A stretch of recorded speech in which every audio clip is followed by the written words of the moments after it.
Alright, so next up is a Star Wars sketch cover. This one's based on an illustration that I did for Star Wars Celebration of Luke Skywalker riding a Tauntaun. So should be a lot of fun. And again, it's a different kind of paper material, so I'm not sure, how it's going to respond to some of the different markers and pins and everything. So we'll just dive in and see how it goes. But try to take our time and keep it looking nice. So if it goes fast, we'll do another sketch afterwards, and if it goes slow, then we'll save that other sketch for tomorrow.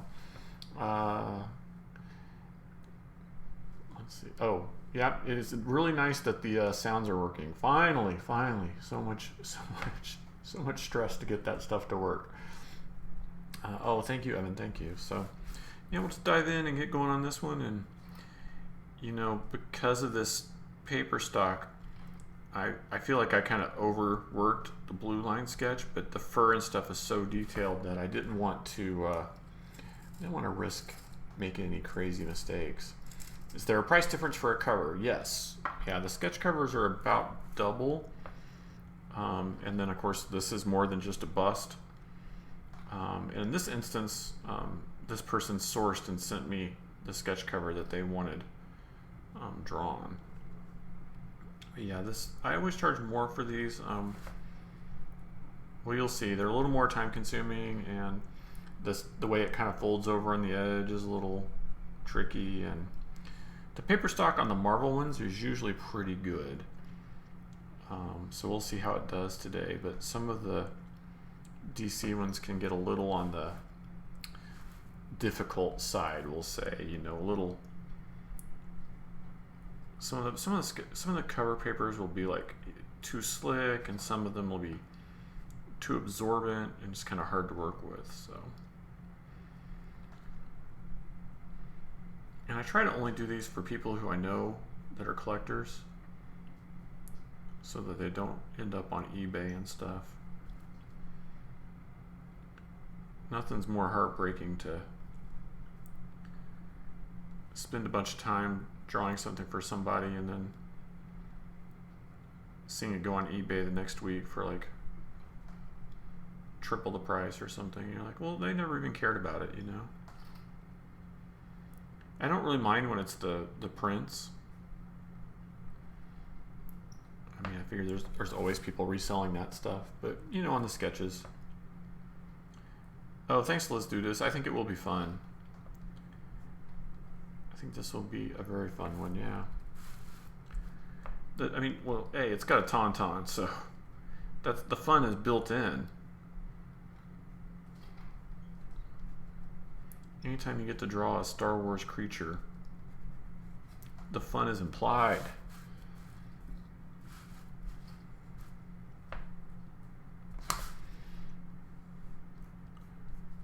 I used to do a lot of these sketch covers, maybe when they, not when they first came out, but when they were super popular, I guess. But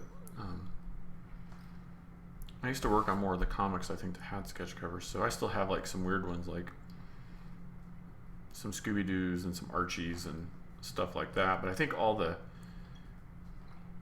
Doctor Who's and things where like I actually worked on the interiors and it had a sketch cover. I think any of those I'm like long out of.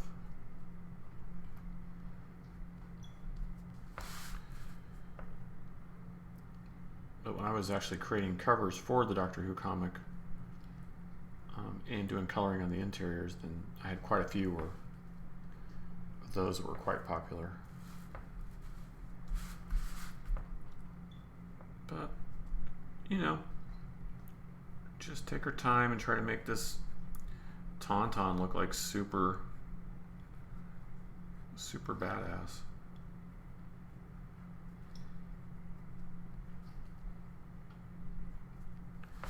And like I said, I don't know if we'll get to the third sketch today or not, but it's a pinup for a comic book. So it's on the Bristol paper, but it'll be the narrower like this for the comic size, because he's going to use it in his comic book. So we'll see. It all depends on how this one goes, and I'm guessing we'll do that one tomorrow, but I wanted to have it ready just in case.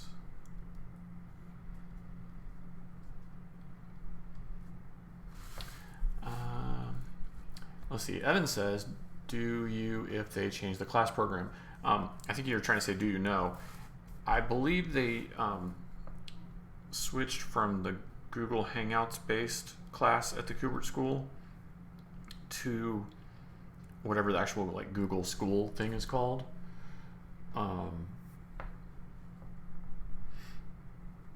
So yeah, it's still Google, but it is a different system. So something new to learn, but I think it's going to be better because it seems like it has more tools built in for the instructors to communicate with the students.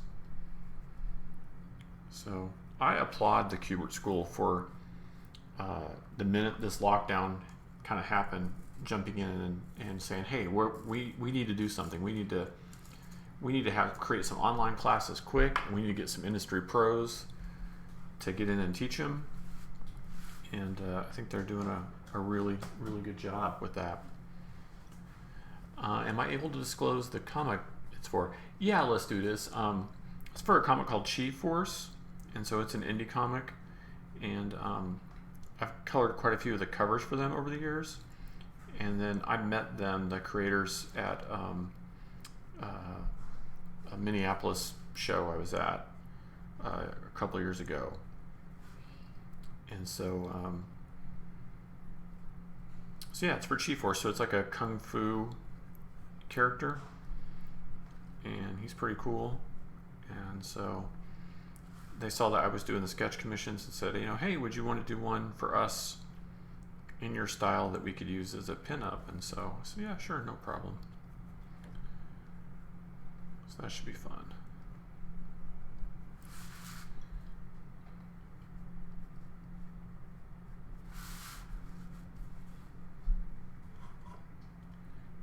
Just getting started.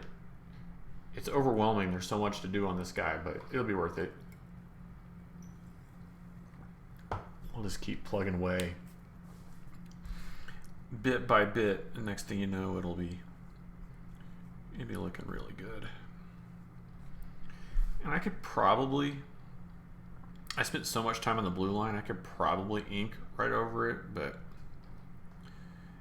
since I don't know how this paper is going to react, I figured no need to risk it. Because normally I wouldn't fill in all this detail in the blue line, but with all these layers of fur, I was like, let's just work it all out. Let's work out all the problems and all the questions and just get it all dialed in as possible. Well, for those of you guys who collect my Star Wars art, two of the illustrations that I had started before the lockdown, I've been told are approved. Now, I don't know at what capacity Lucasfilm is or is not operating at right now with the lockdown still happening. And I don't know when they might release that. I would imagine, like the rest of us, that, they might know, but everyone's sort of waiting to see what's going to happen with Celebration. And so it may be that they're going to wait and release that stuff at Celebration, or it may be that they are going to release it sooner. No one's told me anything yet, other than the fact that I have two pieces that are approved. Normally that stuff would be released over time. One thing like that, Legend of Han Solo, probably was supposed to be released at San Diego Comic-Con this year, and then another one at Star Wars Celebration. So we'll see what they do, but at least for the last couple of months, there's been no movement on any front. So at least we know that there will be, at some point in time, some of this artwork being released. So that's something to look forward to, at least, you know. I was very relieved and happy to get that news.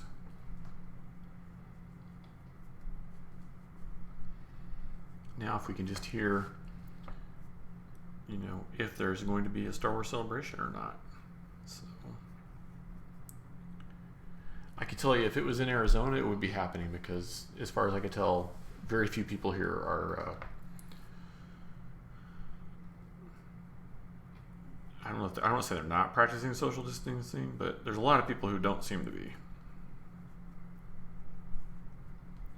I'm sure there are tons of people who are, but you know, you notice the ones who are not.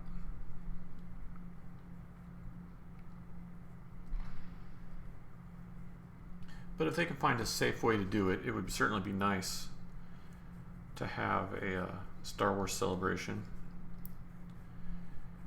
And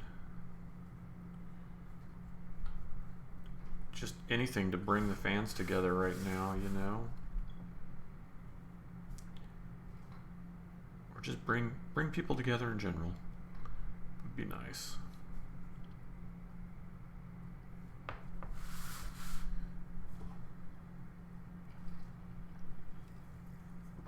I don't know how much you can see in the blue line, but the goal here is to have like 2 or 3 levels of fur when it's all done.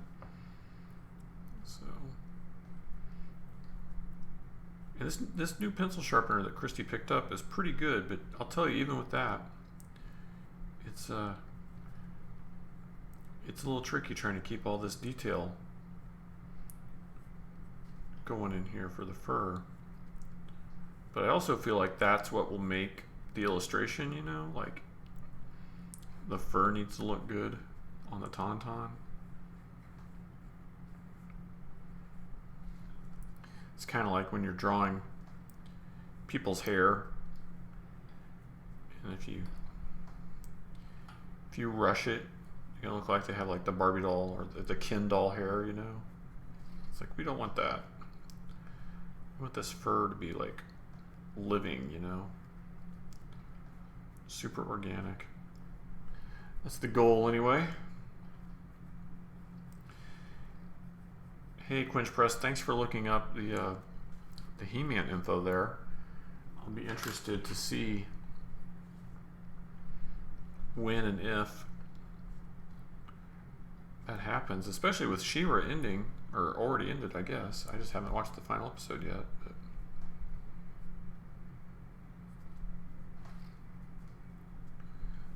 go.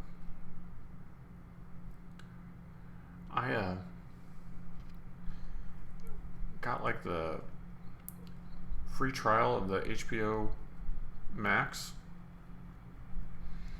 and they've got the oh crap, what's it called? The anime, their anime section. I can't think of the name of that app. And so I finally went and started checking out some recent anime shows that I'd missed, and it looks like there's quite a few cool ones on there. So I'm going to have to make an effort to just like pick one and stick with it and watch like a whole series. But it's nice to see some animation from, you know, from Japan that's been done within just the last couple of years, because it's just so good. I think between the beautifully painted backgrounds and the stylizedness of the animation is just so nice to watch. Just kind of get lost in one of those stories.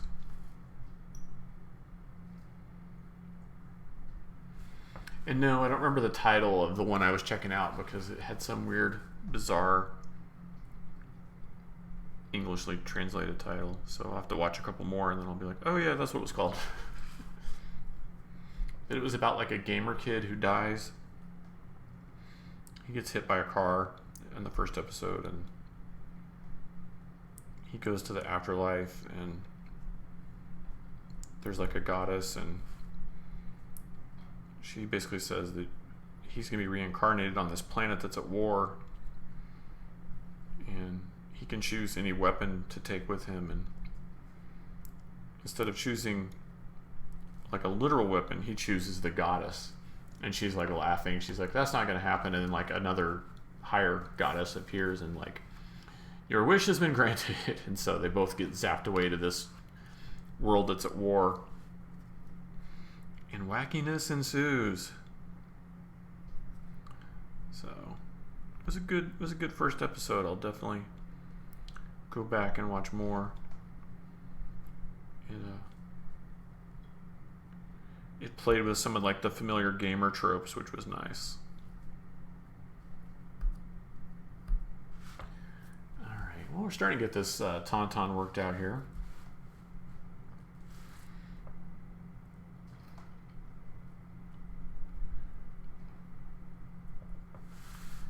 All right, there we go. So, there'll be a lot of shadow in this area, so we'll just see little bits and pieces of like the Tauntauns, the reins and the leather straps and all that stuff.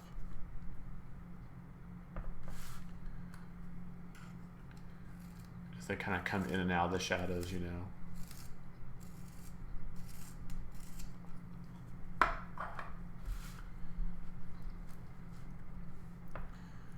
Well, I was glad to hear Monique and Quench Press's sketch ideas, so I'll have to follow up with them after, and we'll have to get those locked down for sometime in June. They've both got good ideas, and one's cartoonish and one's a little bit more on the realistic side, so those will both be fun. Because I like to kind of change it up a little bit. Oh, hey, thanks, Let's Do This. Appreciate it, man.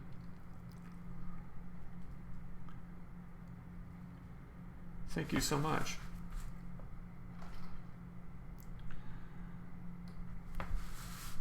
Hey, and feel free to treat yourself to a one of the sound effects.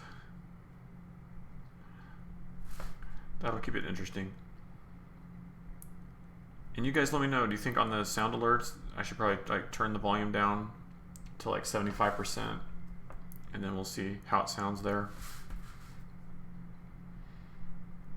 I don't think I can change any of those things while we're live. I think I have to do it between streams.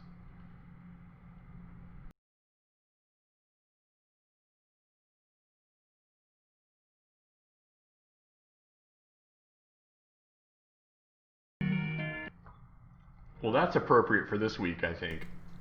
Way to go. I tried to keep them to mostly Star Wars, but there was a couple that I thought were fun that might come in handy. Like the SpongeBob one and like the Hello Darkness one. I was like, we might want those. And I think there's an X-Files one in there too. Like just a couple of seconds of the X-Files whistling theme.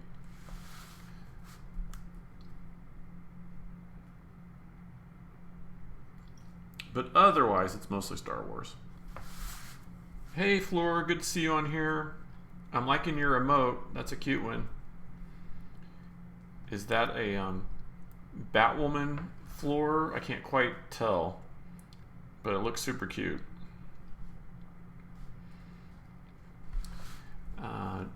Drawing a Star Wars sketch cover today. Just finished a Simpsons piece right before this. So it's like going from like easy and cartoonish to like super detailed. But that's what keeps it entertaining. Hey Floor, I don't know if you heard it or not, but we finally got our sound alerts fixed. So it took forever, but as of today, it's the first stream where they're working. So to celebrate, I set a couple of them at 0 bits. That way everyone could try them out.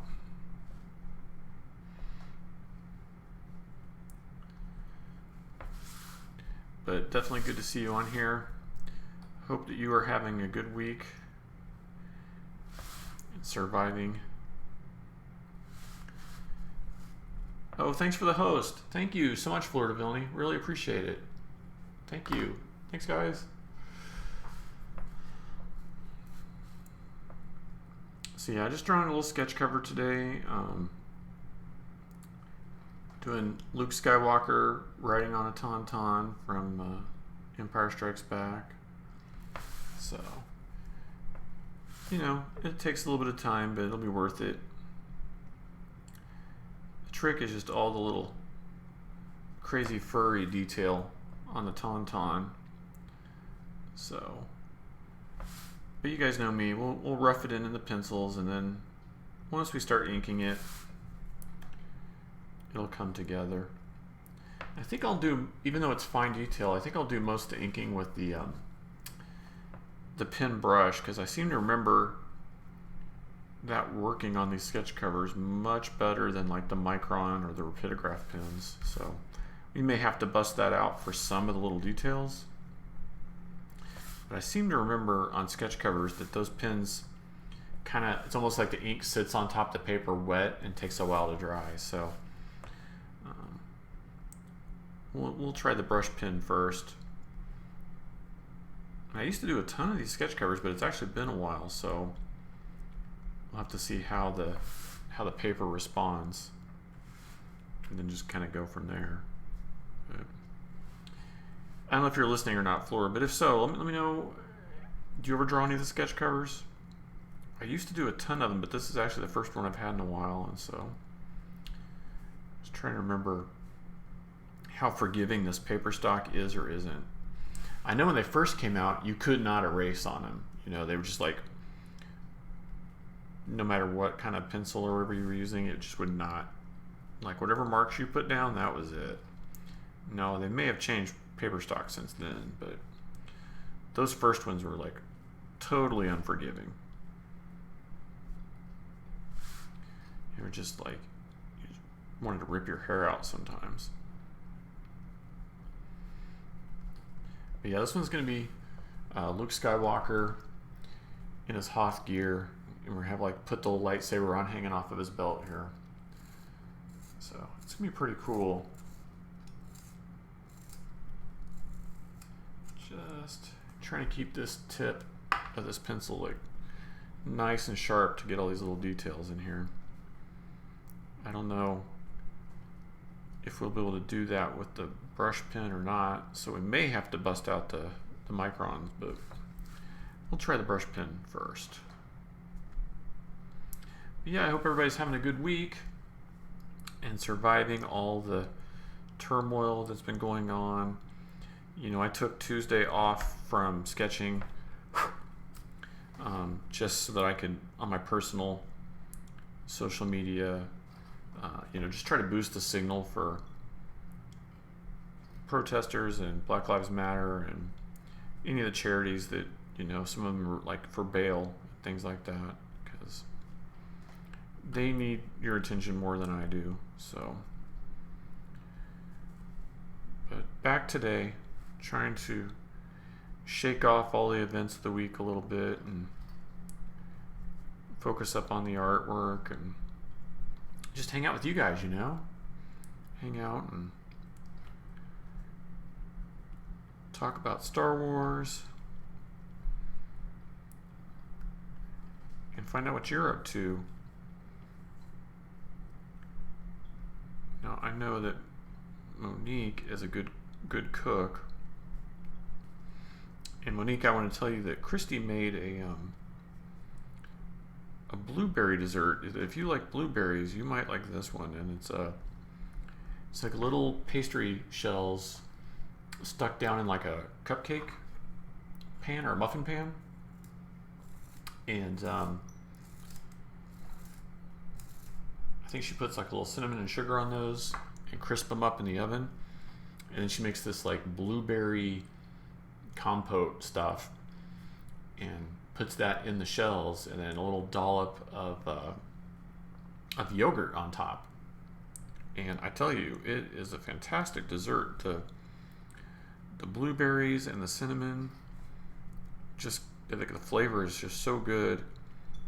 And then I'm really not a big yogurt person, but that yogurt is just the perfect flavor to top it off. So I know you're into cooking and baking and stuff, so that I thought of you. I thought, oh, she might like that. Alright, just trying to preserve some detail on the lightsaber. Always tricky to try to, when these things get small, to try to keep them looking nice. But yeah, we're doing some upgrades to the stream, coming up with some new perks for our subscribers. And we are doing a contest right now. So for those of you that don't know, we're going to be giving away this sketch. This was the 50th live sketch that I did here on the channel. So this will be giving away to one lucky subscriber. So anyone who's subscribed in May or June will be entered into the drawing for this. And if you're not subscribed, well, go ahead and join today, and then you will be entered to win as well. Someone's going to be really happy with that one. But yeah, just trying to do some upgrades for subscribers and tweak the looks of things and add in the Star Wars sound alerts. That was fun. Finally got that working. So I think the next thing is we'll do some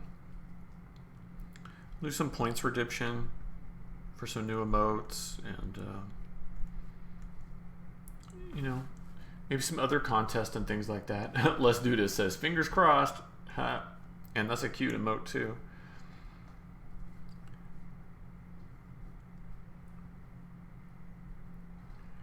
Well, you never know. I mean, I'm hoping that we'll hit our subscriber goal this month. It'd be nice to have at least 25 people in the mix. But I know that's kind of on me to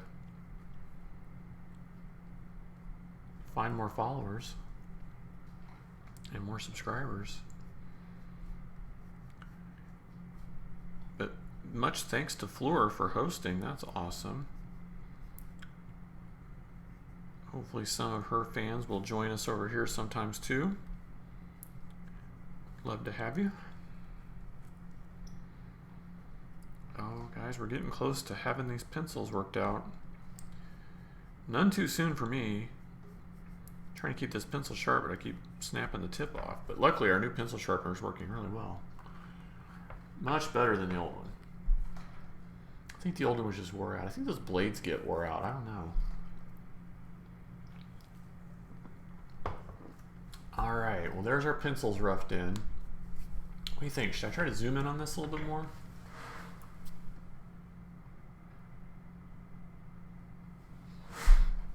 That's not too bad.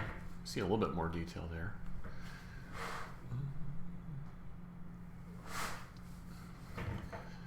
Yeah, that works. All right, so let's look at these brush pens and see which one has the best tip on it. How's this? It's not too bad. That looks pretty good. That's the worst of them for sure. And that one's okay. All right, we'll start with this one. See if we can get the detail looking really nice here. All right, and you guys know I gotta work left to right so I don't put my hand in it.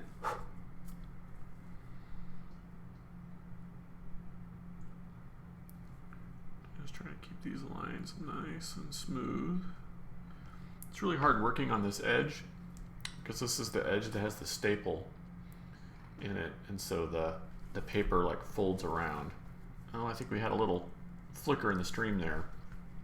So this is the edge that has the staple, so it's not perfectly flat. So drawing on that edge of the sketch cover gets really tricky. You could probably open it up flat, but then it might be like a spring with the paper underneath. So just do what we can. Just try to keep it looking clean. As clean as possible, at least. That's the goal.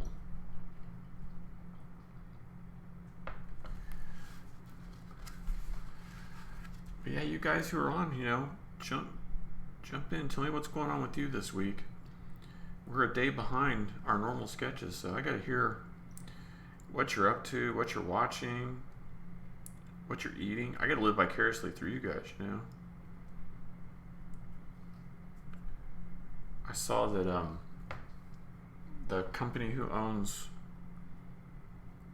Wendy's and Taco Bell and Pizza Hut was donating hundreds of thousands of dollars to Trump, so a lot of people are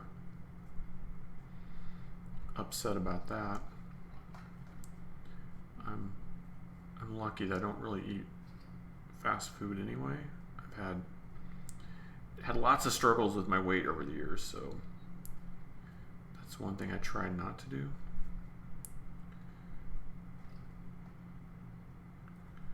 But I don't know, what do you guys think? Should companies like that be political? Kind of seems counterintuitive.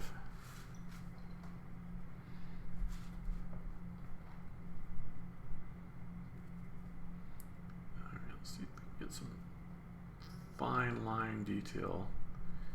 So Luke's Tauntaun, I don't know if you guys noticed, but the horn on one side of the head has got like a crack or a cut in it. So got to make sure we make that look appropriately broken. There we go. And just for this kind of stuff, I'm not trying to like trace my line so much. It's just make it look like fluid and organic, because this horn material, it is organic, right? So it shouldn't look too crisp or too straight lines or anything like that,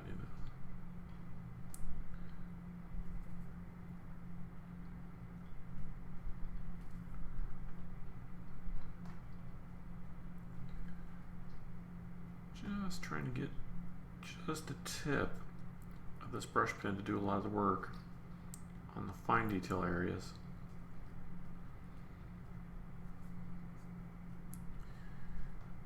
And then, if it picks up a little pencil or whatever, I'll just go over here to the extra sheet of paper and clean it off.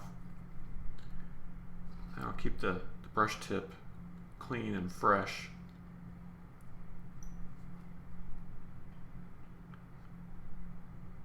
There we go. Awesome. Let's Do This says there's a tweet going around with a list of all the chains that have contributed, but apparently some of the list is incorrect. Yeah, I can understand that. Olive Garden started replying to every tweet correcting them. That's pretty funny. Yeah, it's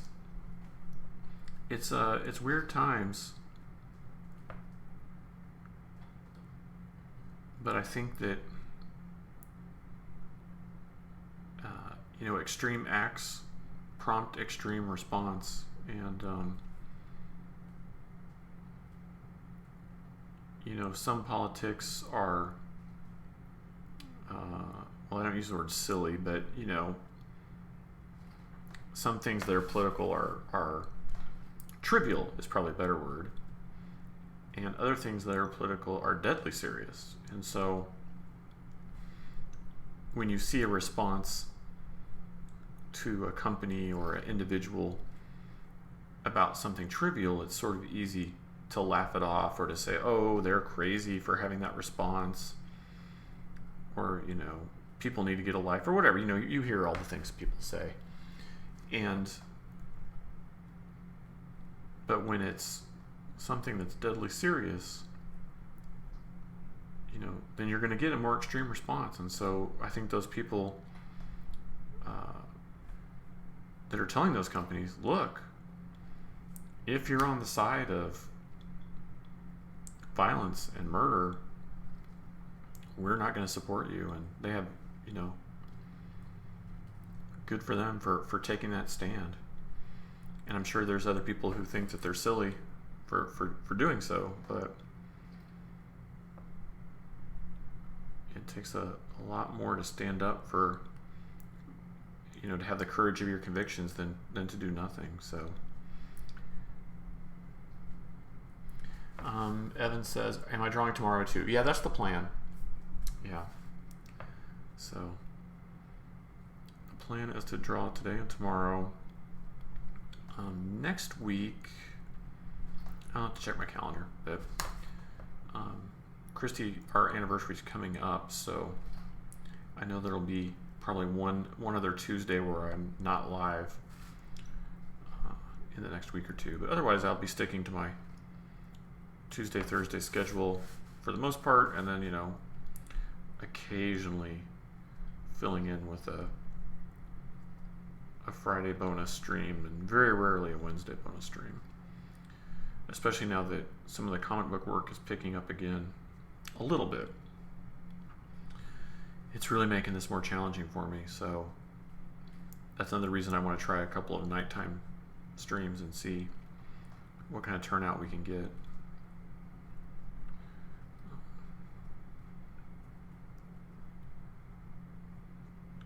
But yes, I do plan to stream tomorrow. Quinch Press is saying that a lot of corporations donate to both parties. Sure, that's understandable. And political changes that allow for tax shelters and all that kind of stuff. Yeah, that's true. I'm sure some of them would rather have the tax shelter than worry about a few lost sales. To which I say shame on them. I read a whole book once about IBM's involvement with the Nazis during World War II, and it's just shameful, and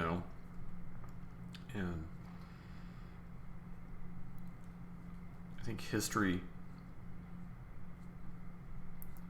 will judge people for their actions, and even if it doesn't, just do the right thing. That's all. Do the right thing. Do what's right.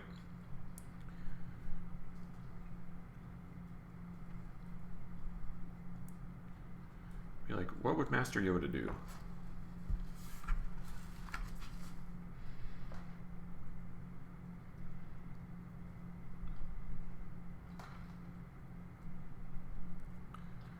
All right. I don't know if you guys can see how this is turning out yet, not because there's so much open space still, but I think it's all going to work out. I have a pretty good feeling about some of this fur. Oh, thanks for hanging out, Evan. Appreciate it. Yeah, we'll be back tomorrow. It's Friday, so I don't know if it'll be just like one bonus sketch or if I'll do a couple. But especially since I didn't stream Tuesday, I'll probably try to do a couple. I don't want to get behind on my sketches or anything.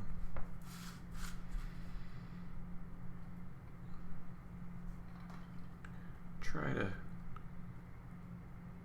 stay somewhat caught up.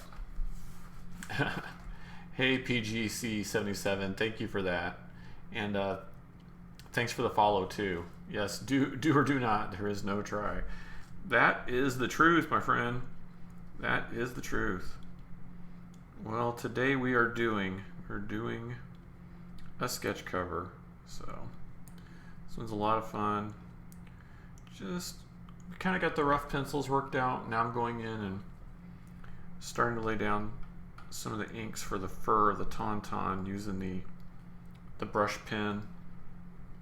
Gives a nice look for this stuff, I think. And then after that I'll go with the markers and start to fill in some of the shading. So, it's a process, but it's kind of fun to see these things come to life out of nothing. But super appreciate the follow. Everyone's really friendly on the chat here, so don't be shy.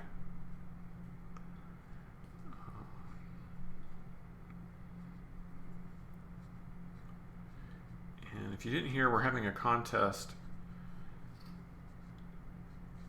So we'll be giving away a Darth Vader versus Luke Skywalker sketch to anyone who subscribes between now and the end of June. So no pressure, just letting you know.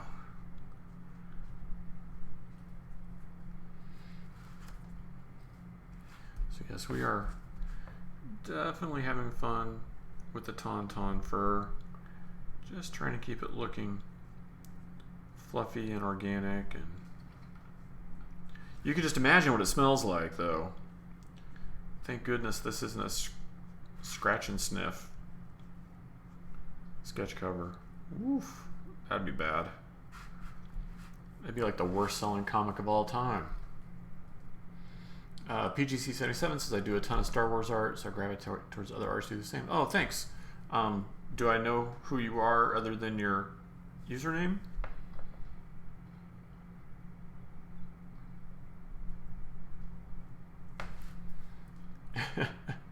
Exactly, let's do this. We're on the same wavelength with the scratch and sniff thing, right? That's so funny.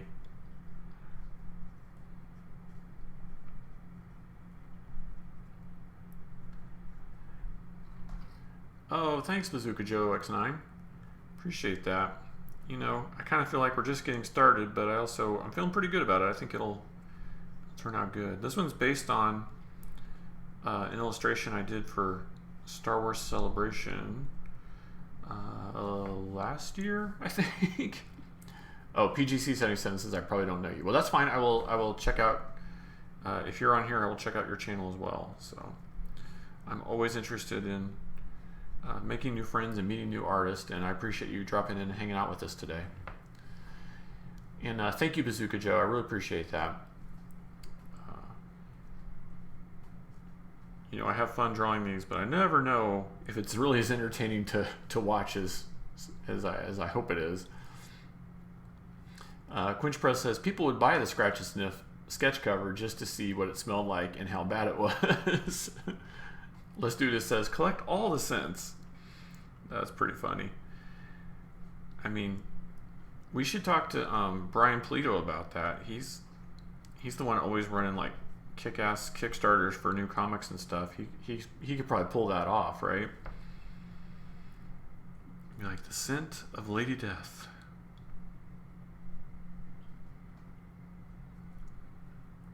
It reminds me of like Strawberry Shortcake or something. The Purple Pie Man and all that stuff. Yeah, you could have all kinds of scratch and sniff covers. You could have the Tauntaun. You could have like the food that Yoda cooked. Wet Tauntaun, dirty Tauntaun, sweaty Tauntaun. Oh, thanks, Let's Do This. I needed that. That was the best laugh I've had in a while. Oh, thank you. You just made my day. All right. Yeah, I'm sure there's lots of interesting smells in the Star Wars universe we could come up with. I mean, they have like the Star Wars Kids book imprint. Surely we could talk somebody into this wonderful idea of all the different Star Wars universe odors.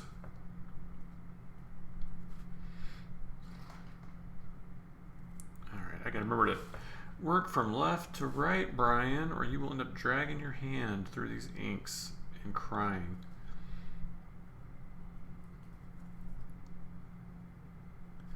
There we go. That would be such a great kids book, says Lotus. Let's make it happen. Oh, thank you, PGC77. I appreciate it. I will. Are you the same username on Instagram, or are you a different username? I'll be sure to give you a follow back.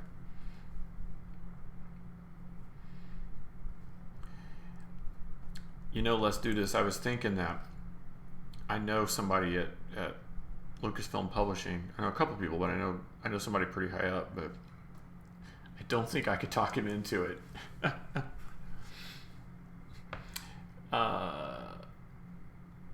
Jelly Bellies. Quinch Press says you could do that Tiki project as Scratch and Sniff. Those are smells I'd like. That's a good idea. I wonder if that exists for screen printers. Because you would think that Scratch and Sniff is just some sort of a spot ink. So could you do one that you know smells like a Mai Tai or a Pina Colada or something? That'd be fun.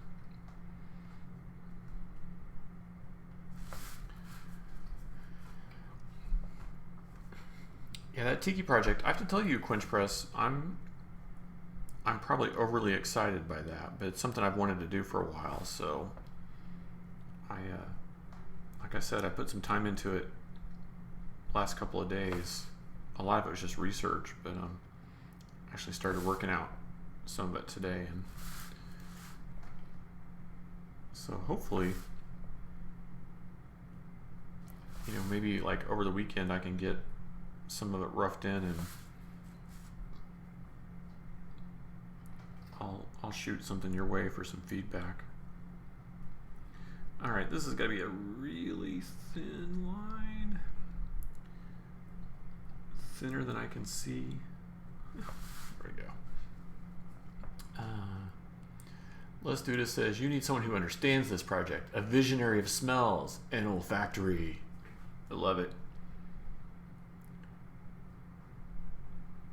I'm sure there's some Seinfeld episode where there's about smells or something. I can't remember.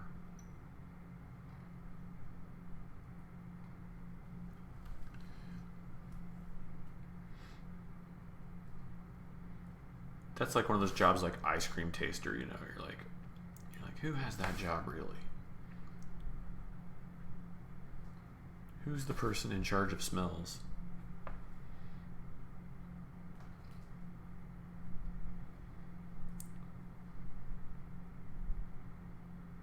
That's like something that, like, if you went to Hogwarts, that's like a taunt they would use at you on the playground or wherever. They'd be like, you thought they said spells, but they said smells because you stink. Oh, sick burn. Wizard burn.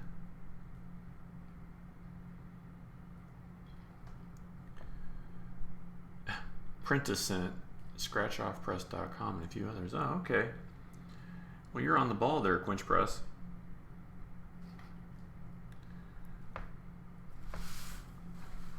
Monique says, I'm back. Had to make dinner. How'd that other one come out? Oh, I can show you that. First, you got to tell me what's for dinner tonight, Monique. So here's the Ken Griffey Jr. Simpsons one. So that's the one we were working on earlier today.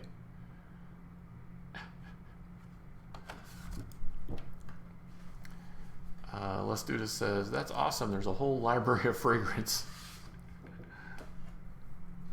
I don't know what we've started here, but I think we have to do something with it.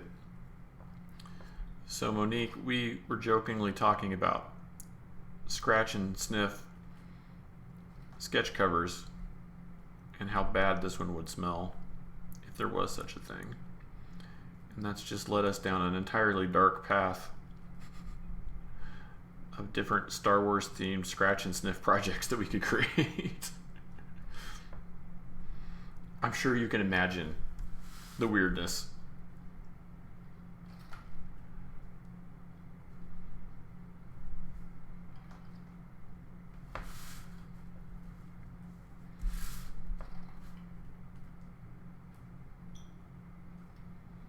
It makes me think, I make some of those enamel pins. How cool would it be to have a scratch and sniff enamel pin? People would be coming up to you all the time and be like, let me smell you. All right, I got to get in here with the micron pen for a couple of these face lines. I'm worried about this not wanting to dry very well on this stock, but guess we'll just have to see what happens.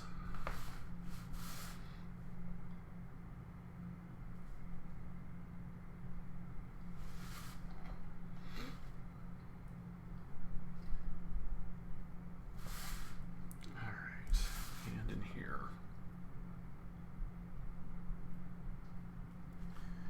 Monique says, that's awesome. Making hamburgers with lettuce, onion, tomato, and french fries. Well, that sounds good. Low salt goodness made by me and not takeout. Hell yeah. Veggie medley with cauliflower, carrots, peas, and butter sauce. Wow, that sounds great. Well, save room at the table for me and Let's Do This. It sounds like he and I are both on our way over.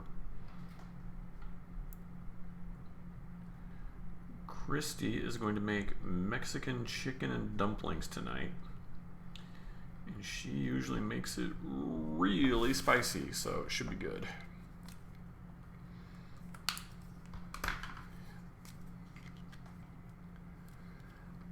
The first time she ever made it,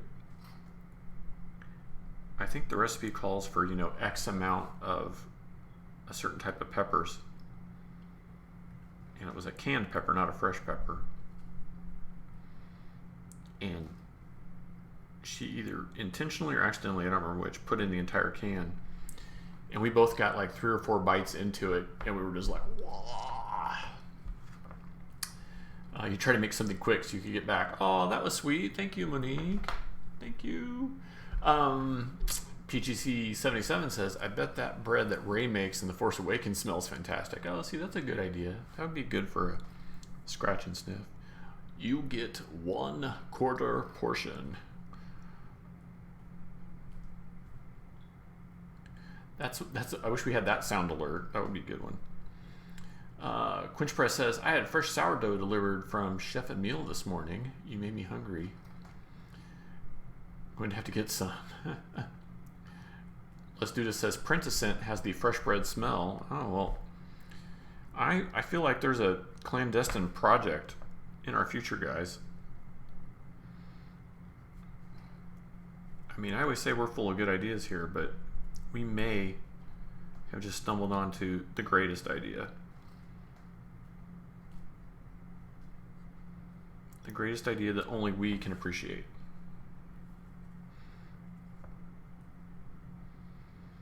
Have to find some foul odor in their menu that we can substitute in for wet tauntaun.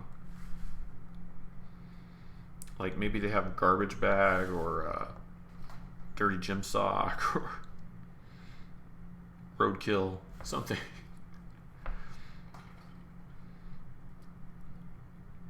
And whenever Comic-Cons come back, we can just be like, smell the tauntaun, come smell the tauntaun.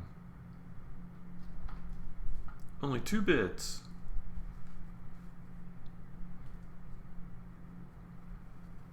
They have wet dirt. That reminds me of an old joke from Patton Oswalt that I will not repeat here. I mean, I could, but I'll see if any of you guys know the one I'm talking about.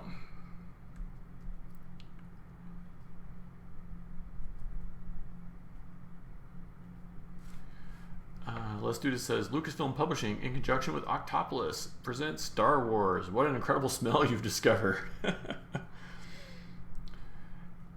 I will send an email to my friend at Lucasfilm just so he can tell me no. Or just so that he can not respond. I'll be like, but the fans demand it. And they'll look and they'll be like, yeah, you have like 6 subscribers. Get over yourself. They're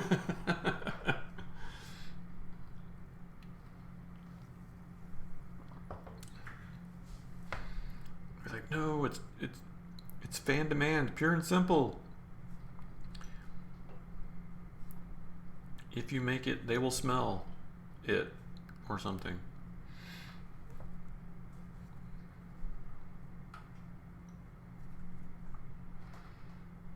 Oh my gosh, guys, I have so much fun talking with you that this is actually like moving along at a pretty decent clip, I think.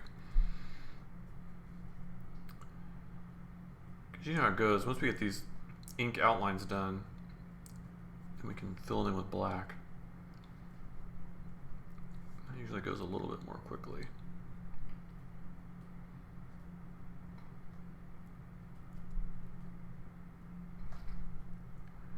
It has lots of little reverse outlines. Quinch Press says, Scratch Off Press has alfalfa, Band-Aid, gasoline, onion, kerosene, mildew is a good one, diesel anchovy, leather, mothballs, and rubber tire. Garbage chute would be pretty gross. Yeah, the Star Wars garbage chute, that is a good one.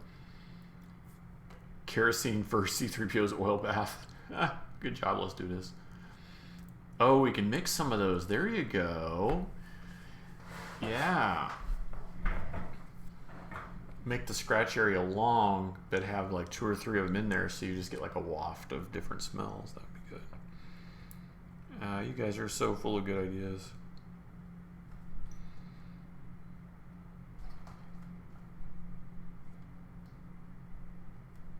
Well, now we thought about bad smells. We have to think about good smells. So, like, what would be a good smell that we could do for Cloud City?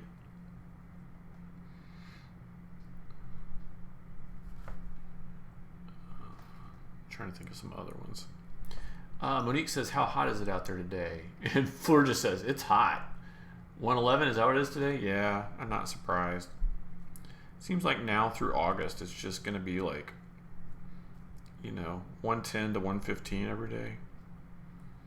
It's just not even worth hardly, I go out in the mornings, but otherwise, like, I'll just stay and hang out with you guys. A shelf of bottles of Lando's colognes. Yeah, that's pretty good. But yes, it's hot. It's very hot.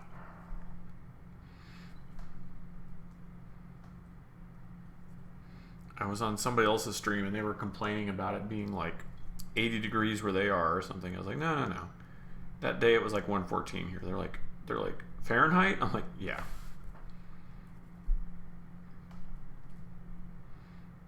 I'm like, which is good because I think if it was Celsius, that would be like boiling. So yeah, it better be Fahrenheit.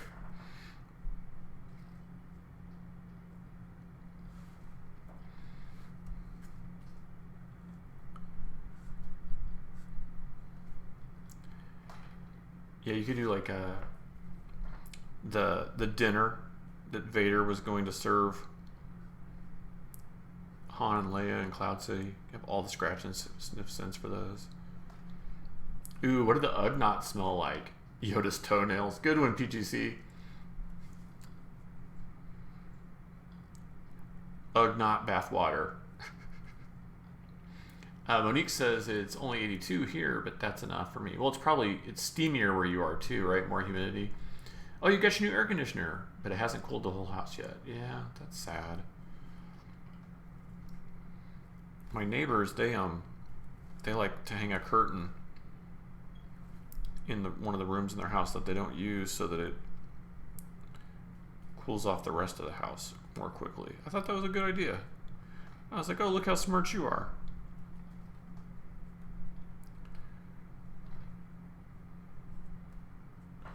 I'll tell you, Monique, you'd have a heart attack out here. Most of the houses here have to have 2 central AC units. So if things break, it gets crazy, stupid, expensive, fast. Les Duda says, if this doesn't happen, I'm converting to Trekkiism. That's pretty funny.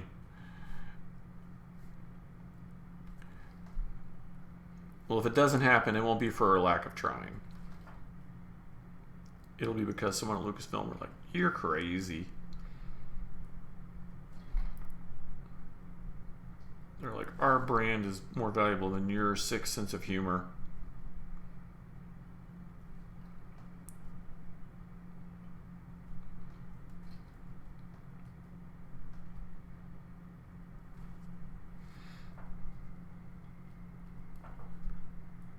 Now, before Disney was involved, anything was possible.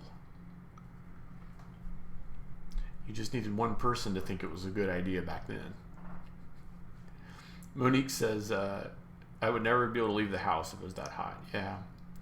Oh, and PGC says Princess Leia's hair. That's a good one. Cinnamon buns. Good one, let's do this. Ooh, Nerf herder. That's a good one. You guys are on a roll today. I think you need to add some Star Wars sound alerts to some of those ideas.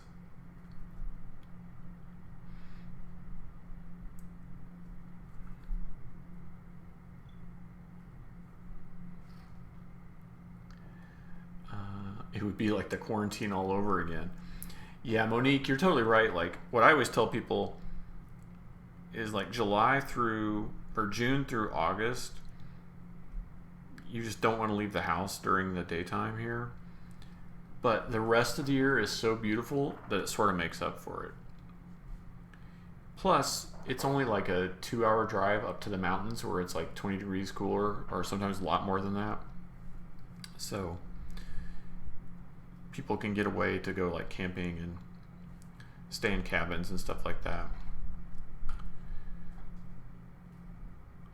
But yeah, the summers here are pretty insane. But the nice thing is that, at Christmas it's like 75 degrees and perfect, so it works out. Yeah, the cinnamon buns thing, that was hilarious. You guys rule. I'm so glad you're here hanging out today. Making my day, making my week better. Hopefully it's the same for you guys. I appreciate it. All right, Mr. Tauntaun, you were almost inked. I mean, I guess I don't know if it's a Mr. or not. Was that ever? Do we know that from Empire Strikes Back? I don't think so.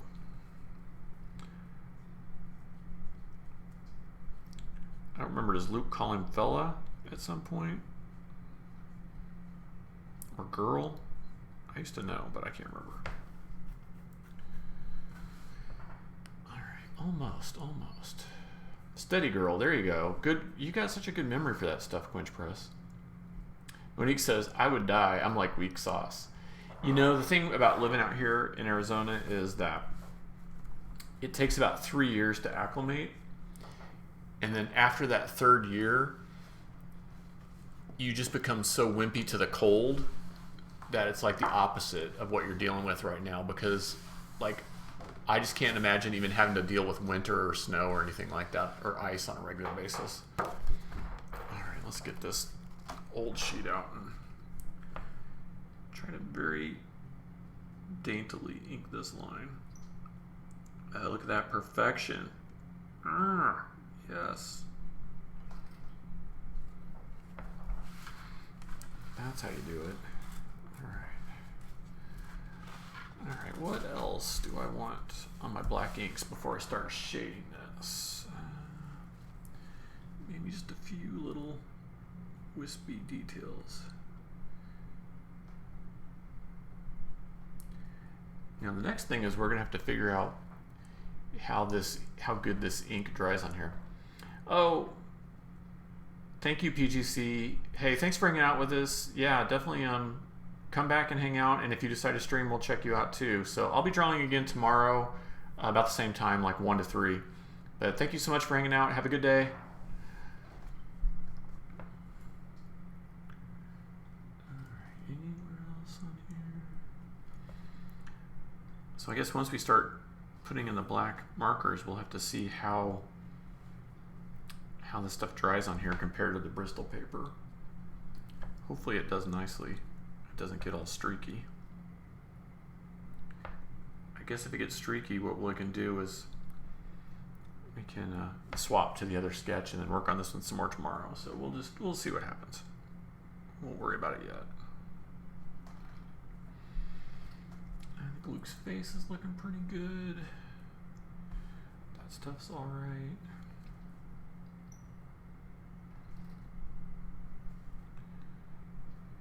I think we just about got this.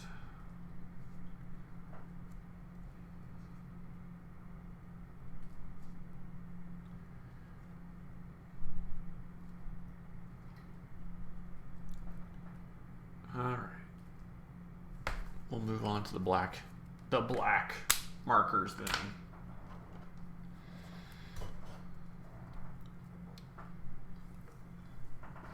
I don't know if you guys noticed, but I took my white pen and blocked off the bottom of the S on the cover so his head could go in front of the logo. I thought that was going to look pretty cool. All right, let's see how this does. Oh, I know one more thing I want to do. Well, I've got the little fine line. Outline this guy's eye.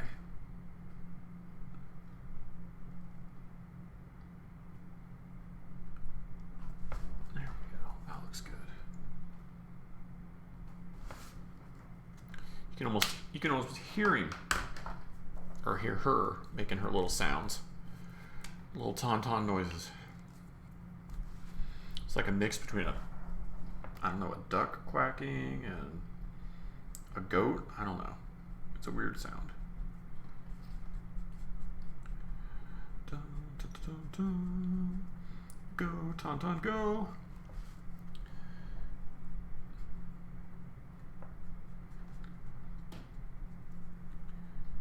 Yeah, Monique, I know.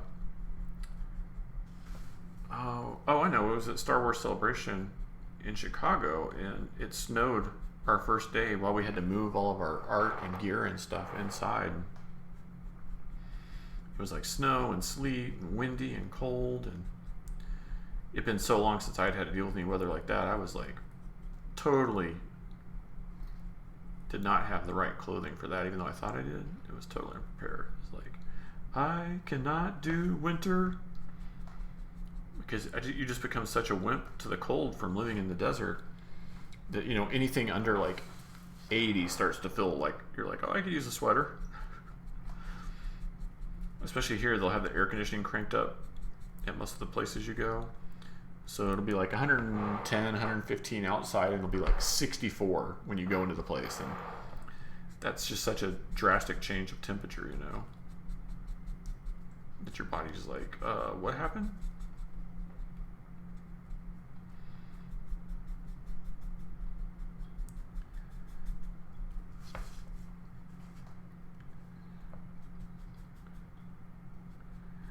But that was a fun celebration in Chicago. There's so much good food there and people to hang out with and good times. It's just a shame the hotel situation was just so expensive compared to any other celebration that I'd been to. And the same thing with the the booths and all the Teamsters Union and stuff you have to work with to get your booth set up. It was just ridiculously expensive. And luckily Joe and I, we moved our own art in on our own. We hauled all our own stuff in. But you know, some of the artists we talked to, they paid to get all their art hauled in, and then even after the fact they got billed even more. They said they were charging them by the weight of their stuff. It was crazy. Monique says she doesn't do snow. She likes a nice low to mid 70s. Yeah, that sounds good. That's like the perfect temperature for me too. Like 70s and 80s with no humidity. I'm happy. Quinch Press says, I go to Toronto around Christmas every year, usually wearing less layers than the locals. If it's not below 30, you might even find a t-shirt. Now that's how I was when I was a kid growing up in the Midwest. I never got cold. And like in high school, if it was 40 degrees out, it was time to put the top down on the car, you know, that kind of stuff. But I've been here too long. I'm too acclimated now. Monique says, did we just fall into the Arctic Circle? That's a good one.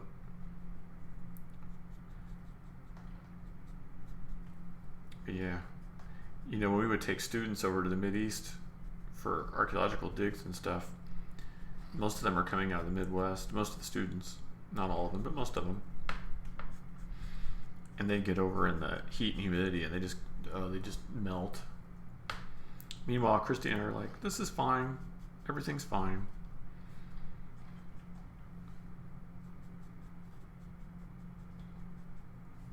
But the students, they couldn't adapt quickly enough. You know, they're just not used to it. But I remember one day we were out in the Rubahali Desert, and we found an old stone water tower and an old building, and it was like 40 degrees Celsius out, which is really, maybe it was 48. I don't know, it was really hot. Stupid hot, like unsafe hot. And I told her, I was like, we just need to just sit here in the shadow of this stone structure until the sun sets or gets really close to setting. It's like, that's all we can do. You know, no cell service, no nothing. It's like, the vehicle AC is not going to work at that temperature. Everyone's going to dehydrate. We just need to just chill out. So I think we had to sit for, 2 or 3 hours, and then it was fine. But sometimes doing nothing is how you survive in those situations, Conserve all of your energy. Monique says, when I'm in California and it gets to the 50s, people start wearing hoodies and complaining, and she's out in shorts. Yeah. That's how we know tourists in Arizona. Same thing. Christy always thinks it's freezing in California too. Yeah, there's a lot of Airbnb houses around us, and we always know when they're rented in like November or December or whatever, because you'll hear people in the swimming pools, and I'm like, no local does that. Not that time of year. Well, the good news is the marker seems to be working pretty good on this sketch cover paper, so as long as it dries as good as it looks like it is, we'll be in good shape.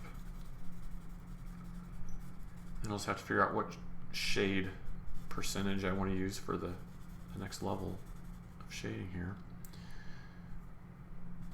Yeah, I'm with you, Monique, on California. There's nowhere else I'd rather go during the summer when it's hot here, other than like the West Coast, you know. Send me to California or Oregon or Seattle, where it's, you know, maybe the highs are in the 70s, the lows are in the 50s, and the air just feels so refreshing when it's 115 here.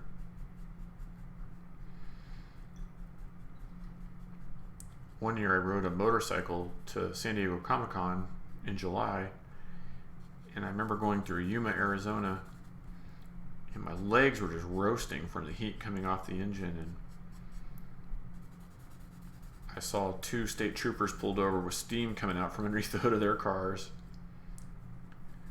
And I was drinking like, I don't know, I had my Camelback on, I was probably going through like, you know, a gallon of water an hour or something, maybe half a gallon an hour, but quite a bit.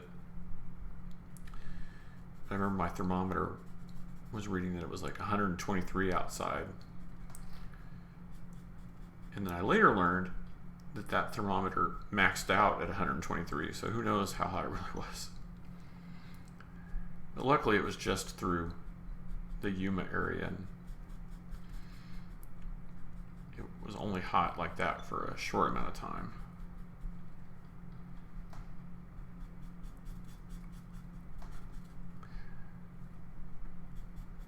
I don't know if I was younger and dumber in those days or younger and tougher, but I was younger.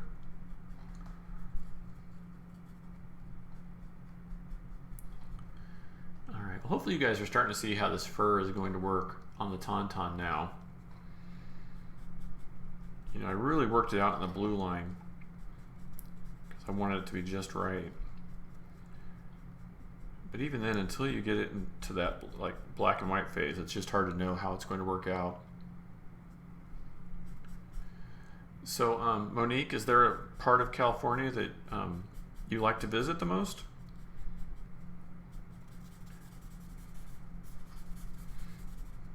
Is there a particular place you guys like to go?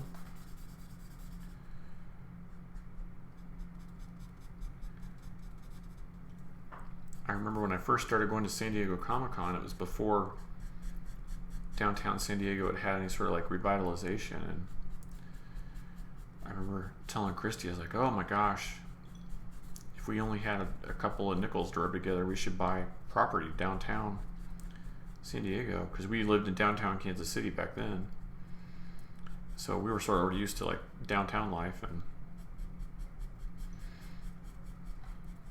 boy, to see it now, I'm sure if we could have even come up with a mortgage for a couple of $100,000 back then, it'd be worth $1 million plus now. But that's part of being young. You don't have anything.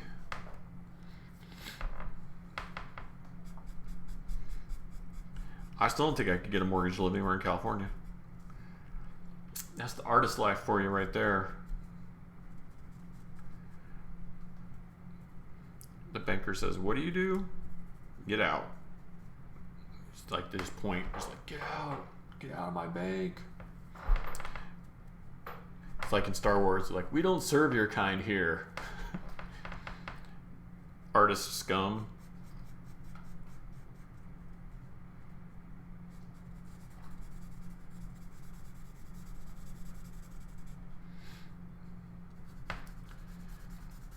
So, Quinch Press, what takes you to Toronto for Christmas? Is it just tradition or something, a music festival, or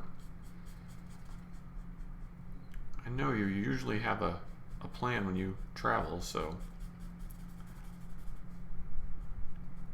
there has to be some story there.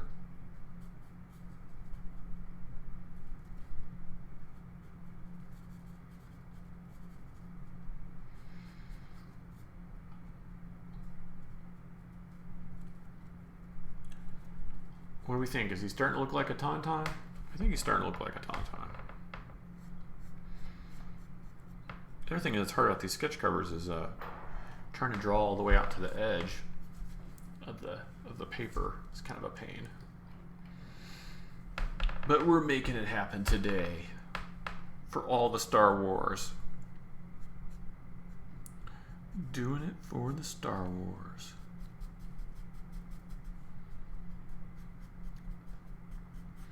I was reading something about, oh, thank you, Let's Do This. I really appreciate it. I knew this one was going to be a little bit of work, but I kind of felt like it'd be worth it too, you know? I was reading something the other day about like the worst movie sequels ever made, like sequels that were so bad that it killed the franchise. It made me think I wanted to ask you guys what you thought some of your least favorite or worst movie sequels are. Thank you, Monique. Appreciate it. I kind of tend to think the ones where they replace the actors are some of the worst ones, you know? Where like they keep it the same character, but it's a totally different actor, and you're like, what? Because either they couldn't get that person to come back, or the sequel is just like such a cheapie, or like direct to video or something, you know?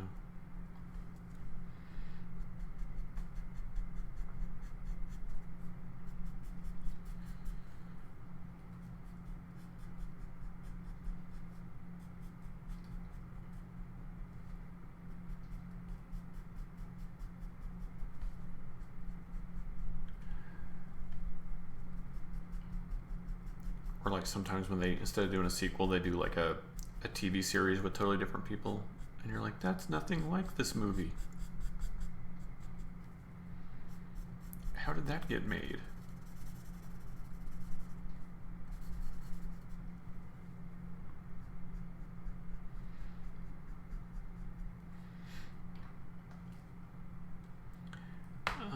Quench Press says the first time he went to Toronto was because July Talk was playing 3 straight nights at a historic venue. Oh, that's cool. The next year was just to visit friends he made through the fan group. And then this past winter was a mix of seeing friends, seeing bartender friends, and just traveling. Oh, he was going to go travel for a few months. Oh, that's cool. Well, I figured I know how you work, so I knew it wasn't just happenstance. That's great. Well, you're so good at making friends everywhere you go. That's really cool. I mean, I guess Christy and I had the Christmas tradition for 4 or 5 years since we were in the Mideast on a dig during that time. So this year was our first year in America during Christmas in, I think, like at least 4 or 5 years. So we did like all the Christmas things this year, you know. So that was kind of fun. And we have friends that we used to always do New Year's Eve with. And so they came and visited us this year so we could do that.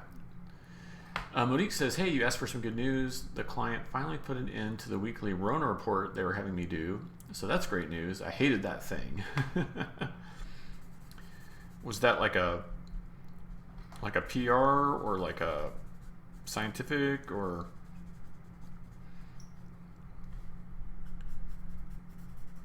I know you deal with all kinds of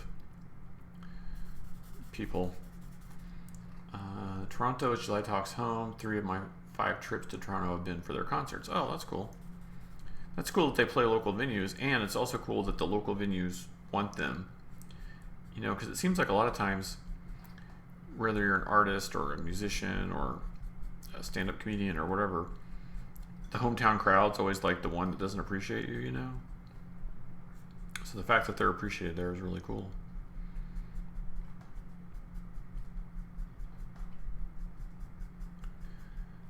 Monique says it was one of her pharma clients, one of the skinny on what their competitors were posting on social channels. Oh, that kind of Rona report. Okay. Yeah, that makes sense. I get like a automated email, it seems like once a week right now, about, since my stores run on Shopify, I get like the, what are people buying during the coronavirus? And I'm like, I'm an artist, none of this is going to apply to me, you know, but I guess we'll know. I mean, right now it's not at the top of people's minds, but we'll know when it's really solved, when all that stuff stops.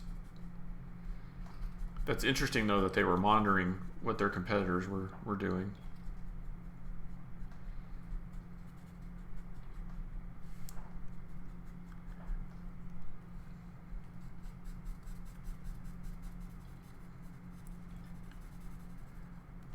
I'd be like, hey, pharmaceutical company, how about you don't listen to the other social channels and just work on a cure? How about that? I'm sorry, is that cynical? That still might be my response. Monique says they might have been worried that someone would make a breakthrough that they have missed because so many of them are collaborating. It's ridiculous. Yeah, that makes sense. It's like a no honor among thieves situation.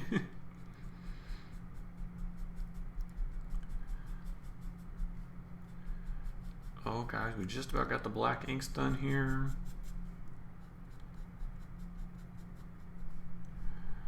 And then it'll be time for some cool shading and some details. I don't know, I'm getting kind of excited about this one. I think it's looking like a Tauntaun.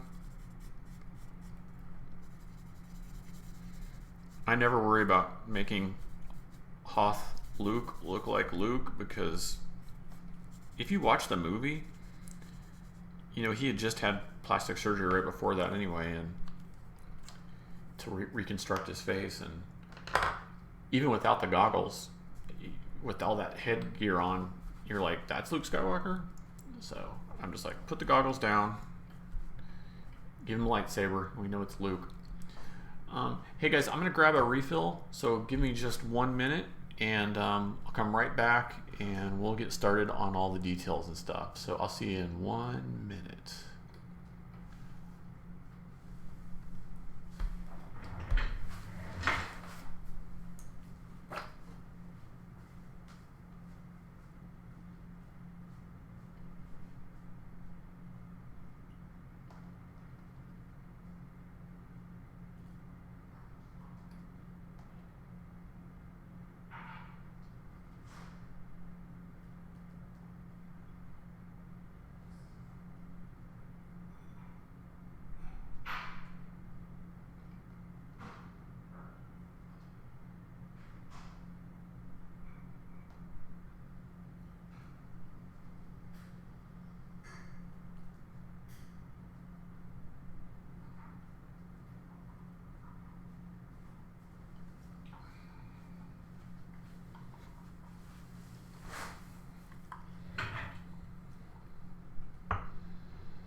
And we're back.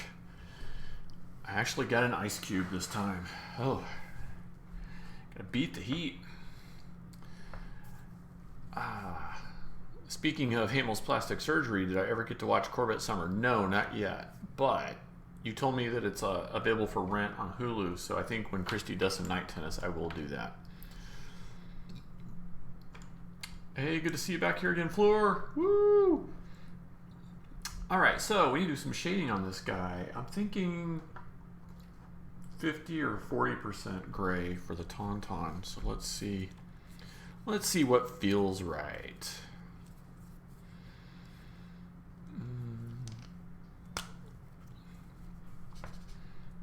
Yeah, I think that 50 might be the way to go. See if we can make that work.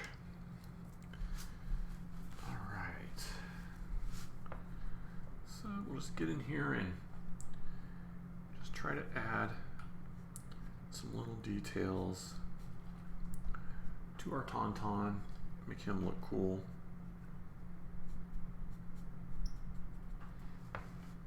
Yeah, that'll work. That'll work just fine. Alright.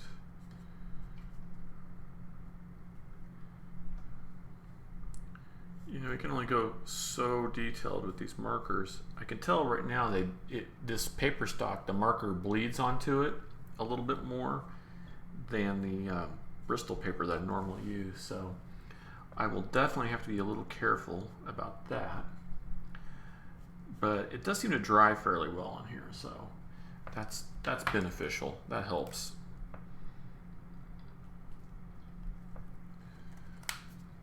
All right.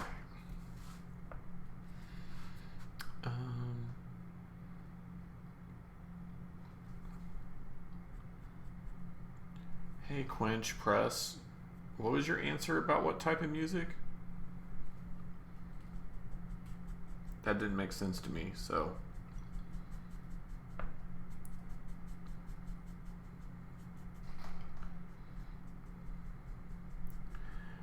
I'm a weirdo when it comes to music. I am, or waiting on Quench to say his, but I grew up in a house where I could only listen to religious music or watch religious television or public television. And or public radio, which where I lived was classical music. So I actually have like this weird affinity for classical music, and then I have a weird affinity for like what I would call hi-fi music or lounge, I don't know, retro.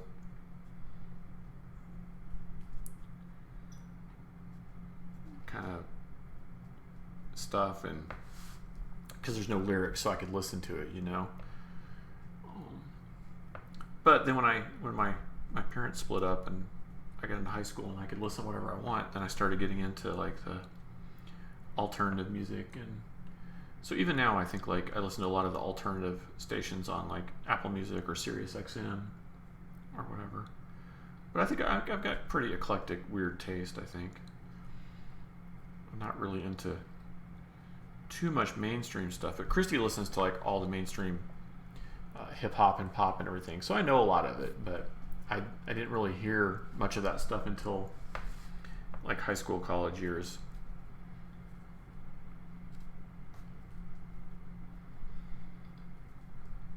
So it was all new and different to me. So I had to play a lot of catch up with a lot of pop culture things that I just didn't know anything about, you know.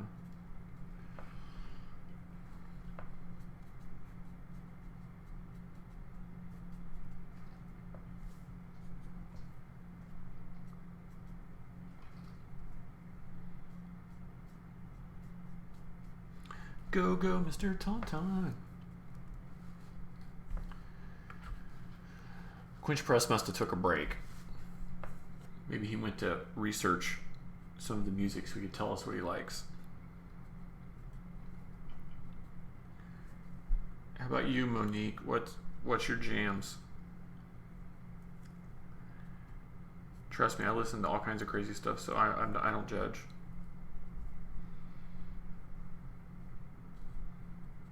I'd be the last one to judge anybody's music taste.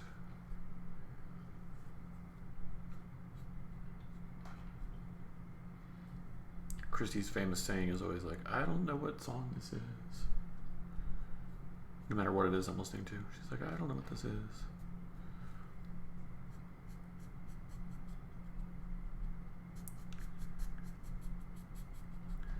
Go, go, Tauntaun. Monique says, I have extremely eclectic musical taste too, from opera to Broadway to classical to jazz, pop, punk, rock, etc. But my favorite is classic rock. I can handle most anything but hip hop and rap. Not fond of country, but have listened to some. Yeah, I get that. That makes sense. Quench Press says, I'm one of the first to judge. The music snob runs strong in this one. Yes, that's true. But you're allowed. You see enough live music that you're a connoisseur. And you wouldn't be a music lover if you didn't have an opinion on music. And I do have opinions, but I assume that my tastes are not for everyone else.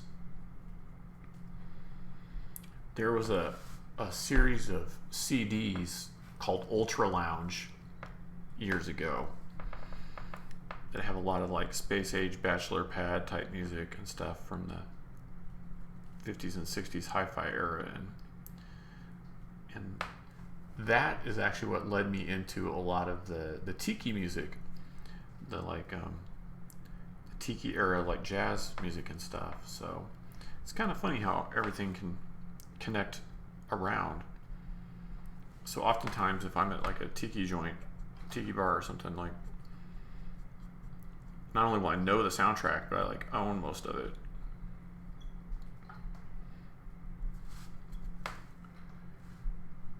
All right. Hey guys, this is, I mean, I know I sound shocked, but this is starting to look like a Tauntaun finally. Look at that. This might work after all. We're making art.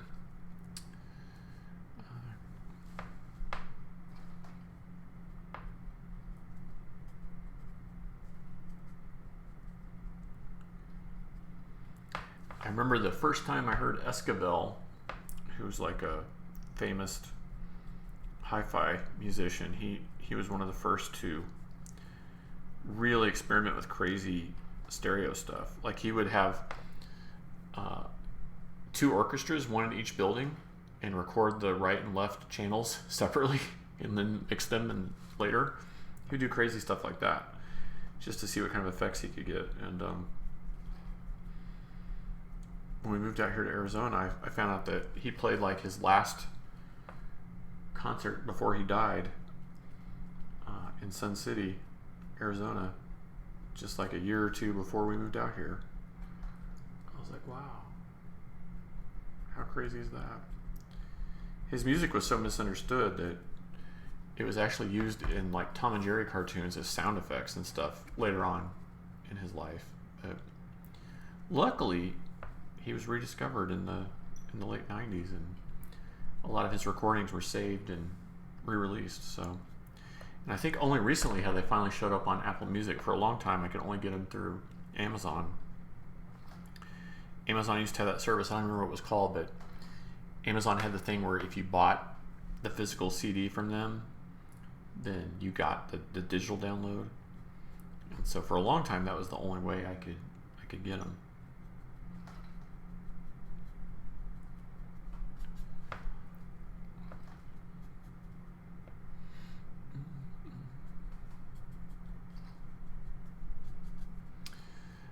Monique says that she was raised on classic rock and country, Black Sabbath, Ozzy.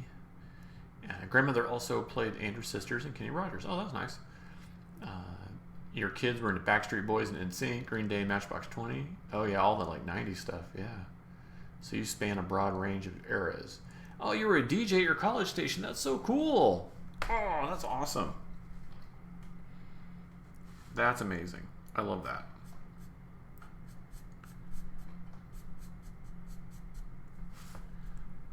I always thought it'd be cool to be a DJ. So kudos to you. Especially college DJ, that's got to be like the best gig because you're not under the pressures of like a commercial radio station, you know?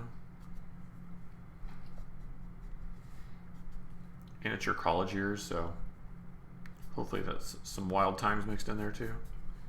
I hope. You know, all that sort of like 70s and 80s rock I missed out on, but one of my first jobs was at a newspaper as a graphic designer, and these two women that kind of ran the graphic design part of the office, that's all they listened to was like 70s and 80s rock. So I learned all those songs. I went from like, you know, not really knowing much of it to like, I probably know all, you know, most of it now. Because I was heard over and over and over and over again. And years ago, I was trying to learn to play the guitar, and I didn't follow through very well. but my instructor had me trying to learn like Hotel California because it has like 7 or 8 different guitar parts. And so that was fun too. Give me a new appreciation for the music.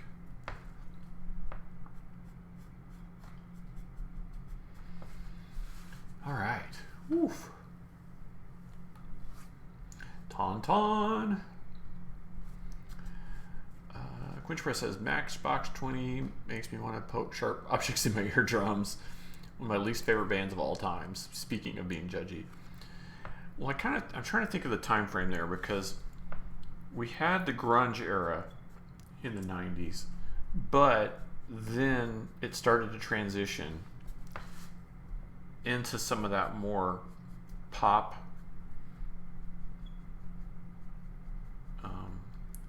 they still had some of that influencer sound, but it was more like top 40 radios. I'm trying to think of some of the bands that fit in that category, with Matchbox 20, but I kind of remember like Soul Asylum and Matchbox 20 and Uncle Cracker. Am I in the right category of bands you don't like there, Quinch Press?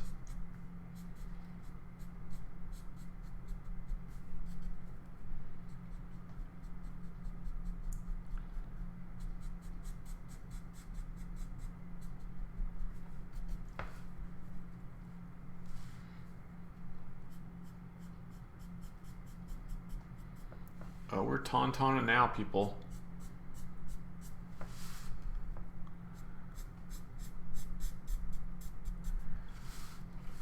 Getting our Tauntaun on. Yeah. Hoobastank, Spin Doctors. Well, I mean, Spin Doctors had one popular song and then like one B-side. I don't know. I'm not defending Spin Doctors, but I feel like they maybe were more legit musicians than they were manufactured like some bands. Being a DJ was great, says Monique. You weren't a college student. You just graduated high school. Oh, that's awesome. Brought on to cover the shifts during the summer. When the college students went home, you ended up staying on during the school year until you were 20. Oh, that's fantastic. Wow, 17-year-old female DJ. You must have had all the boys chasing after you. Hopefully you had access to some like musicians and stuff too. What a cool gig that must have been. Probably explains some of your good people skills too, right? I was such an artist introvert. I did theater and stuff, but that was easy because you're just faking it.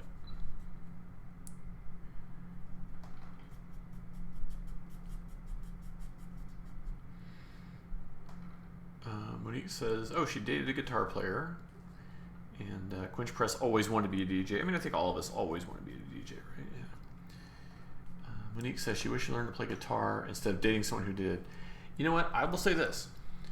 When I was learning, and I don't know, I'm not very good. Once I figured out like the guitar tab and some of that stuff, it's not that bad. But I needed to learn probably more music fundamentals first, instead of diving in and just trying to learn guitar. And now there's so many good like iPad apps and stuff that help with that. When I was just doing it on paper, I think now there's a lot more technology to help people learn music. So it'd be fun to go back and try again. Quinch Press says that he has his 3rd bass guitar lesson night. Oh, that's awesome. Well, congratulations. I hope it's going well.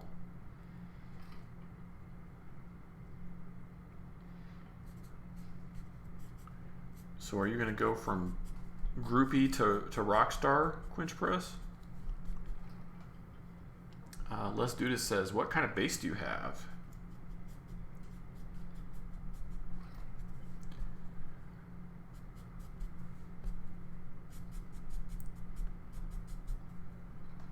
Les Dudas says, I have a short scale Gretsch bass. Cool. I have appreciation for bass, but I don't know enough about it as far as like the musicality of it and everything, you know? Does that make sense?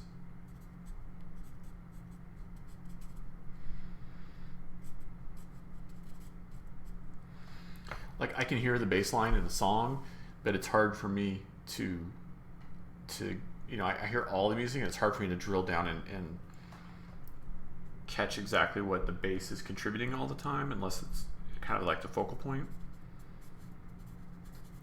I think I kind of get lost in music sometimes, and I'm not paying attention to the individual stuff as much. But Quench Press says he's got a 2004 Fender Jazz MX with precision bass neck.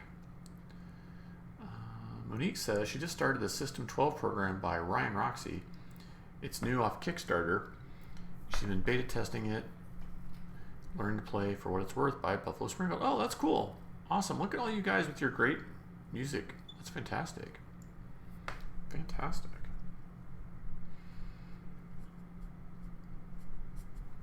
I'll have to have as you guys learn everything, a chance to hear you guys sometimes. To put together the Octopolis family band. It would be like a Muppet movie, but with real people.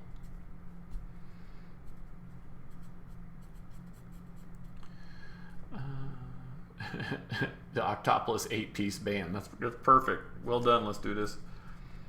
I could play the kazoo. I mean, I could take more guitar lessons, but I'm definitely not there yet. Could be like Davy Jones and play the tambourine. Monique's like, so while we're talking about bands that Quench Press doesn't like, I'm afraid to ask where Collective Soul falls.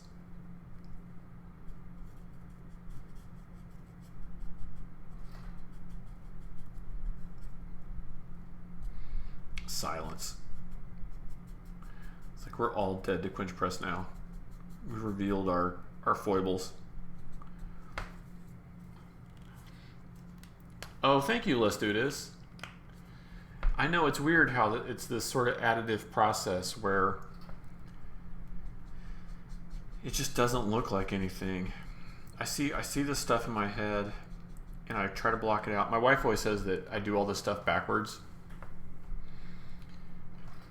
And so even if I'm doing like demos at Comic-Cons and stuff, she's like, it's so weird because it doesn't look like it's gonna work. And then you get to a certain point where it all makes sense. And I'm telling you guys, like, I have confidence, but there's plenty of points in the process where I'm like, I don't know if this is going to work or not. But I think my brain just sees the world backwards. But thank you for the compliment. I really appreciate it. I'm hoping, like I said, you know, just trying to get those values so that we can see like the 3 levels of fur, from like the really light value and then the mid and then the black, and just get the depth and the fur going and get it looking cool.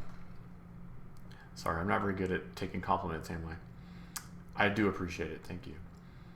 Quench says he loves the look of the Gretsch. A musician friend suggested to think about the bass-heavy songs I like and bass players I like. So I went with the jazz because it's used by a bass player. Like, oh, that's cool. Well, I have a Fender knockoff guitar, a fake Fender. I think it's a fake Fender. Is it a real Fender or is it a fake Fender? Oh no, it's a real Fender, but it's like one of their like cheapy, like learn to play guitar Fenders. So the real Fender players wouldn't think it was a real Fender, but it has the Fender name on it. And then I have an acoustic classical guitar that was a gift, and the person who got it for me, they didn't know there was a difference between the acoustic guitar and the acoustic classical guitar. So when I was learning, if I was in a place where I couldn't you know, practice on the electric guitar, I would practice on that. But I never stuck with it to be good enough. I was doing a lot more of the comic coloring art at that time, and my hands would just be so fried at the end of the day from that the last thing I could hardly do was hold the guitar. So it would be nice to go back. My friend Terry Moore, who draws Strangers in Paradise, he is a guitar freak. He has like a whole collection and he plays. And I always felt bad that I didn't follow through on my lessons because I know he would have liked that if we could hang out and share that experience together. Part of it is that my guitar instructor, we got like, I don't know, a month and a half into lessons, and then he got picked up by some band and disappeared, and so that kind of killed my motivation. I mean, I guess it means he was good. All right. Hey, look at that Tauntaun. I guess I might as well finish up this fur before I go into Luke. Just gotta make sure not to stick my hand back in it later.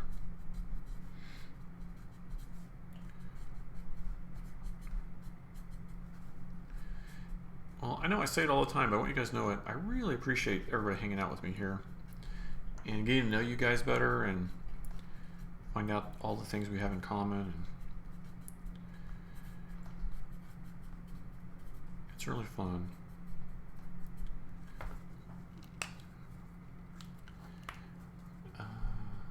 Oh, there you go.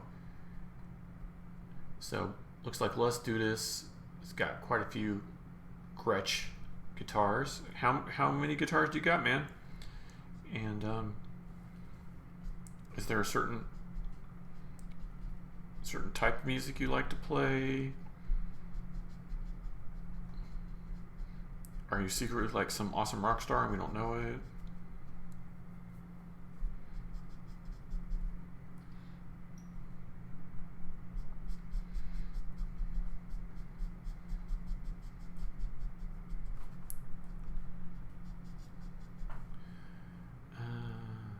Quinchpress says if he got good enough to keep playing, he's pretty sure his second bass would be a Gretsch. That sounds like a challenge to me. Just gotta keep at it.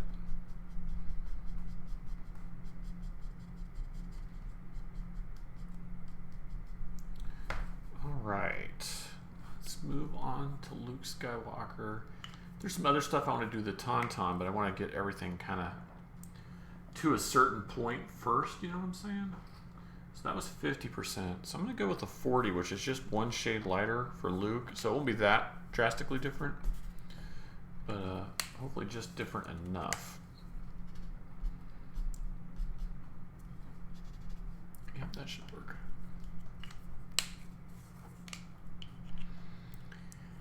Hey, let's do this. If you stay until the end today, and I think the end will be after this cover. I'll save the other one for tomorrow. But if you stay till the end, help me remember that I want to try to do a raid a channel at the end of this, or at least host somebody. Well, I can host them even after this, but at least I want to try to do a raid. I was going to try last time, but there wasn't anybody on that I follow, so that may not work either. Oh, I know one other thing I want to do, guys. Let's test this credits screen for a second. So I'm going to switch over to the screen. I'm not going away.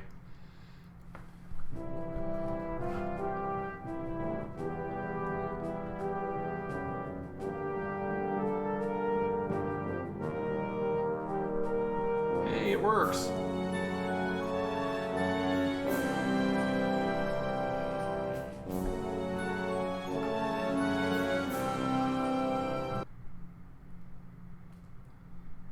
How about that? You guys are all famous.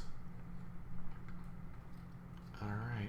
Well, you got your name in the credits, followers and subscribers. We now have that works. Thank goodness. So if we can't raid, we'll roll the credits again. But I'd like to try to raid another channel and share the love a little bit. You know what I'm saying? All right. So now we're talking about musical instruments. Let's Do This has 6 electric guitars, 2 acoustics, 1 classical, a bass, and a mandolin. Oh, wow. Well, if you've got a mandolin, oh, I'm blanking. I was like, that means you could be in that hipster band. Nick says, oh, that's good to know. My friend was in CS, but now does Planet Axe and plays solo stuff, but mostly makes Sefton guitars. They have an amazing sound. Oh, that's cool. I'll have to check that out. If I can actually figure out how to play and get decent, that's what I'm going to get too. I like Gretsch though too, and Ibanez. My other friend has her own signature Ibanez. Oh, well, that's really cool. Yeah, I hear you about like learning to play first. That's why I got just like a super cheapy guitar to learn on.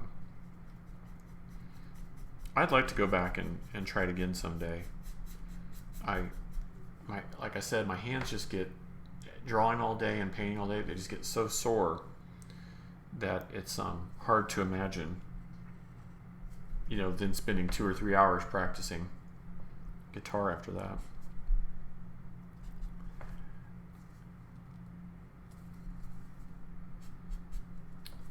I'm gonna grab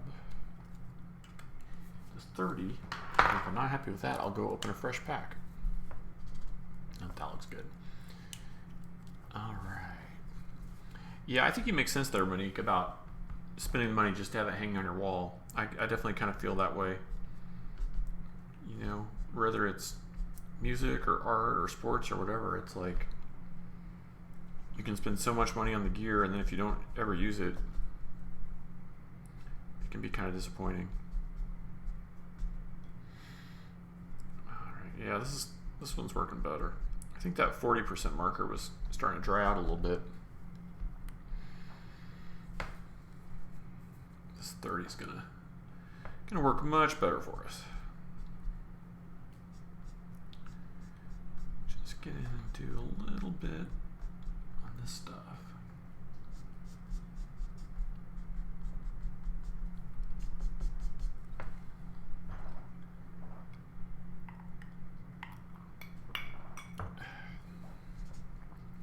Well, I'm glad everybody here is into like guitar and bass, and it's not like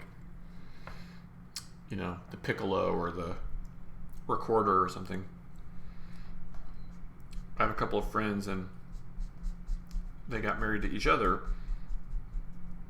and one of the things that they share is that they both played the recorder in high school band.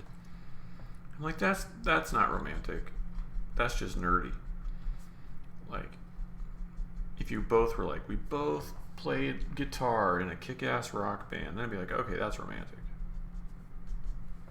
But who am I to judge? I can't play anything.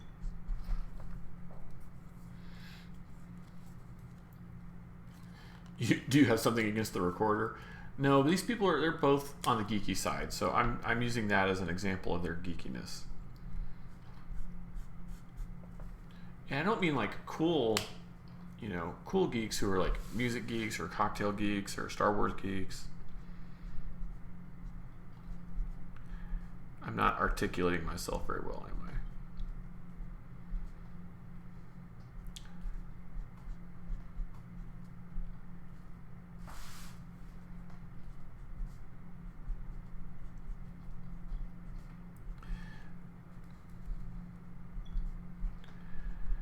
I think what I mean is that I had quite a few friends who were in high school band,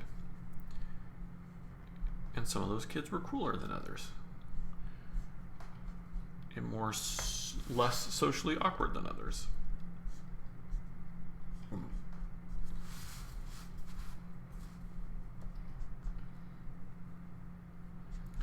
And maybe a couple of them that played the recorder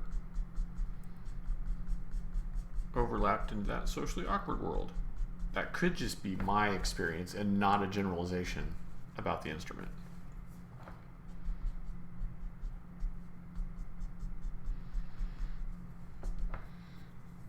But we haven't proven that yet.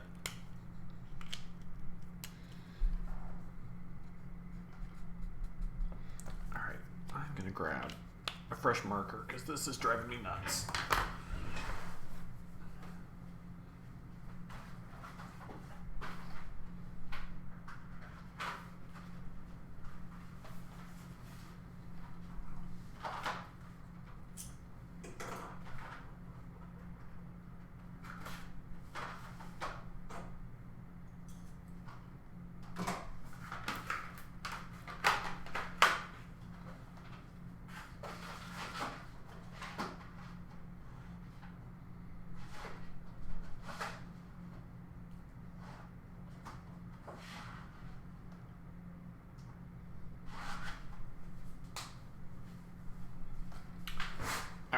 don't know if that marker was a little on the dry side or if the paper on the sketch cover didn't like that one, but we will try a fresh one. It already seems to be working much better. Sometimes when they start to dry out, there's little streaks. Other times they just die. Monique says, I have 4 wall hangers, but they're signed. Ooh, that's cool. Except the one that came from Mick Jones and the one from Switchfoot. They're all from pawn shops and cost me like $10. And then you took them to get them signed. Oh, that's so cool. Wow, smart too.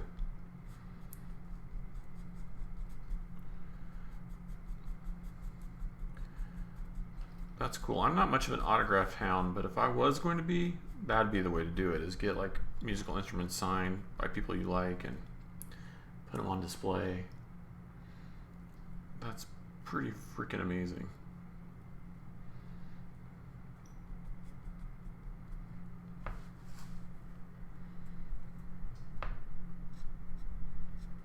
I saw Les Dudas got really quiet. I hope he's not in one of the bands that you guys were being mean about.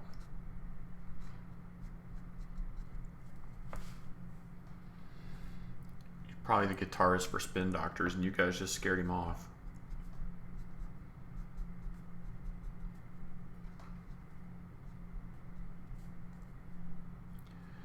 You never know who you're going to meet on Twitch.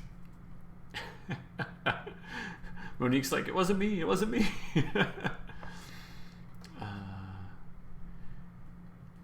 Oh, the one you're learning on you got for your daughter. That's cool, Monique.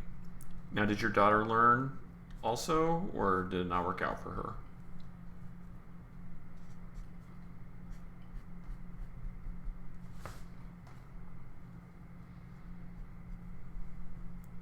I certainly don't judge anybody after my experience. It's, you know, I always try to tell people that even if you make art look easy, it's harder than it looks, and you know, music is clearly the same way.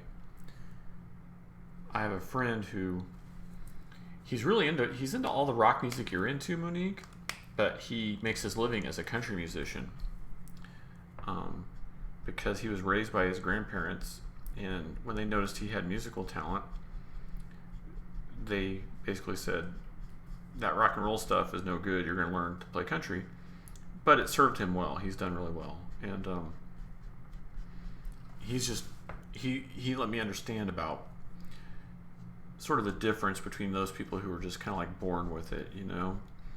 It's like anything, you know, you can work really hard and you can learn to play and you can probably be good, but you know, from a young age, he would just hear a song once, and even before he even knew how to read music, you know, you could just hand him a guitar or sit him down a piano and he could just play it by ear. It was pretty impressive. She tried, but she had too much going on in her life. Yeah, I get that. That makes sense. It takes a lot of commitment, you know. And Quinch Press says, someone from the Spin Doctor started following me on Twitter years ago. I think I actually blocked him. Well, at least you're a man of your convictions. I respect that.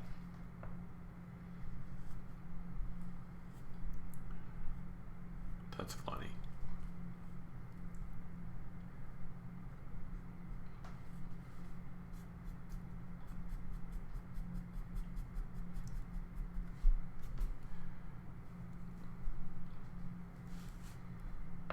Well, speaking of blocking, I don't know about you guys, but this week with all the craziness going on, I'm usually not one to be the type to like block and ban a lot of people on social media, but I've had to this week. It seemed like all the hate mongers are coming out of the woodwork, you know. And I have so many cool people in my life like you guys now that I don't need to tolerate that. I don't need all that negative energy in my life. I'd rather redirect it towards the positive. Monique says, I can't read music at all. My piano teacher taught me by numbers, not notes. That was not helpful because you can't play the piano either. You know, that was kind of my thing with the guitar. I don't know how to read music. My wife does.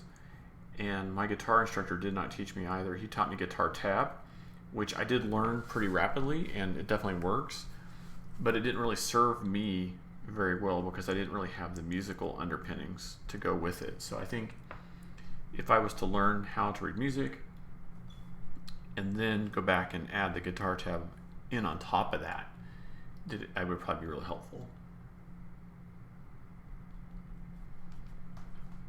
But yeah, I totally get that. Like 1,000%. 1,000%, yes.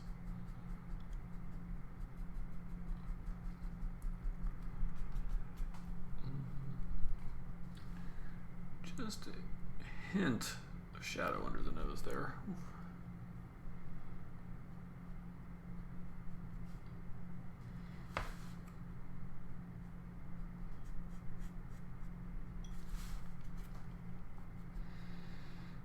Let's do this. Says, had to step away for a bit. Did you just say you had to resort to blocking?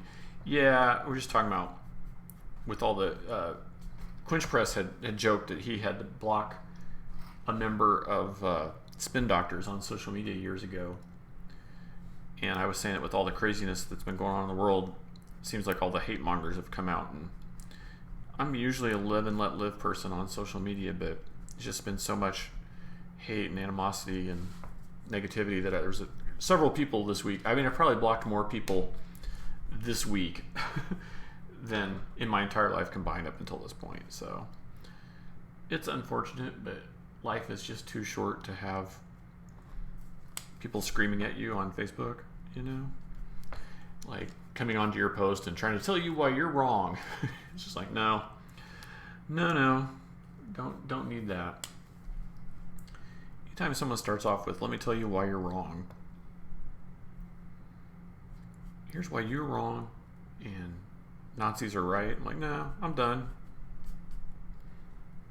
You don't need to talk anymore. Another artist friend of mine was a little more cocky than I was. He basically came out and was like, if you follow me and you collect my art and my approval means anything to you, you'll shut up.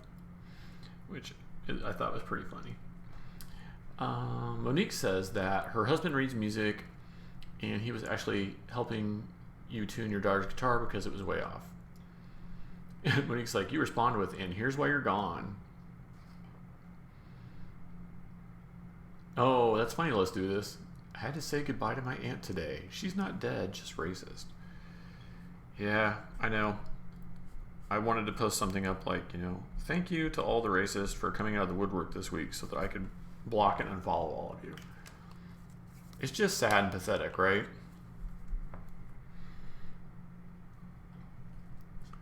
You want to feel like, you know, you want to feel like people are better this and that your nation is better than this and that the future is better than this. And it's unfortunate to be in this position where we're seeing sort of the worst of a lot of people right now.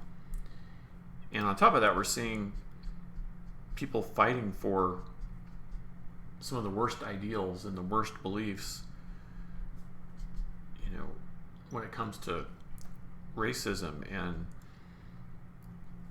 abuse of police and military force and, you know, all these like really serious things that aren't supposed to happen in America, you know, like we tend to tout, you know, oh, we don't do that. That's what happens in other countries. And then here we're faced with it. And it's really sad and depressing, and it makes you kind of weep for your country in a little bit, you know. At least it does me. Because I want good things for people, and I want to believe in the good of people, and we're seeing the worst of some people right now. It's really not good. Alright, we're starting to get this little guy coming together here. I need one darker here. Yeah. Sorry guys, didn't mean to bring the chat down. I know it's been a bummer week. That's why we're here, is to escape all that stuff.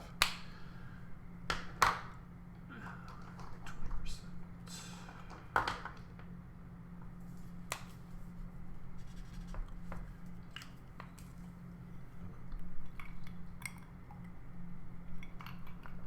Monique says, my in-laws are racist as all get out, and I hate Christmas and Thanksgiving because it's terrible listening to the conversations, especially the political ones. Yeah.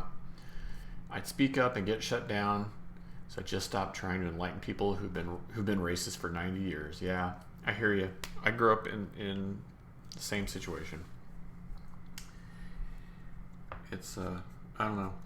It just boggles the mind. Boggles my mind.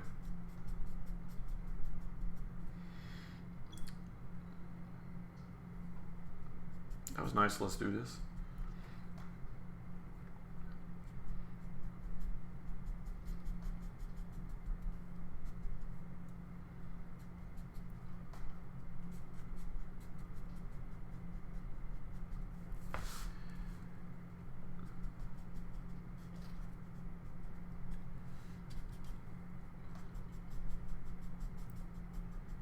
Well, I'd certainly like to see things improve and get better. I don't know that it will under our current leadership, but I would sure like to see some adults in charge and have some inspiring words of wisdom and healing to bring everybody together again. Certainly feels like that's what we need right now. Monique says, it's okay. I'm at least able to show my husband there is a better way than the one he was raised in. Yeah, good for you. Good for you. And you're right about that being raised in it thing, right? It's so much of it is culture and being in an environment where it's condoned and encouraged. And when you have the chance to go in and break that cycle and show people there's a better way, it's enlightenment, you know? Learned behavior. Yeah, you're totally right about that. I had my fair share of cantankerous old racist uncles and in-laws and stuff like that, or not in-laws, you know, family members that would, like you say, show up at Thanksgiving and Christmas and stuff. And as a kid, you're just like, you're crazy. And like you said, at some point you just give up trying to change their mind. And most of them live in their own fantasy land and never interact with anyone else. And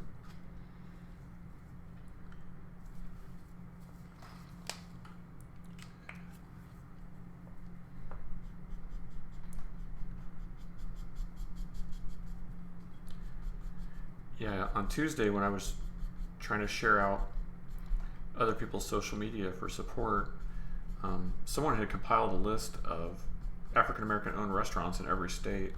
I thought that was really cool. I was looking at them and seeing which ones Christy and I had supported and which ones we didn't even know about. And I think if anything good comes from this, maybe that'll be one of them. It's not just restaurants, but you know, African American owned businesses and creators, and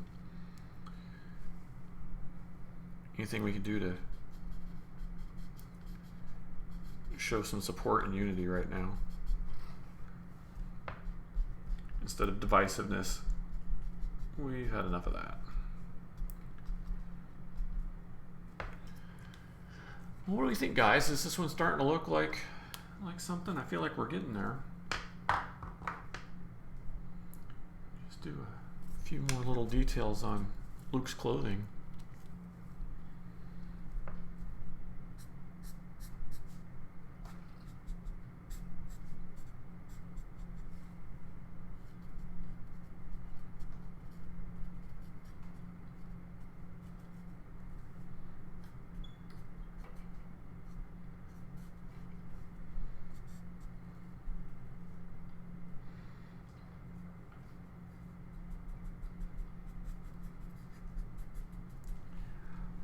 Oh, thank you, Monique.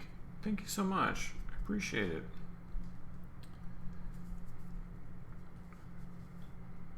I don't know, is it worthy of a Star Wars sound alert? Maybe not yet. Maybe it's not worth it yet. I don't know.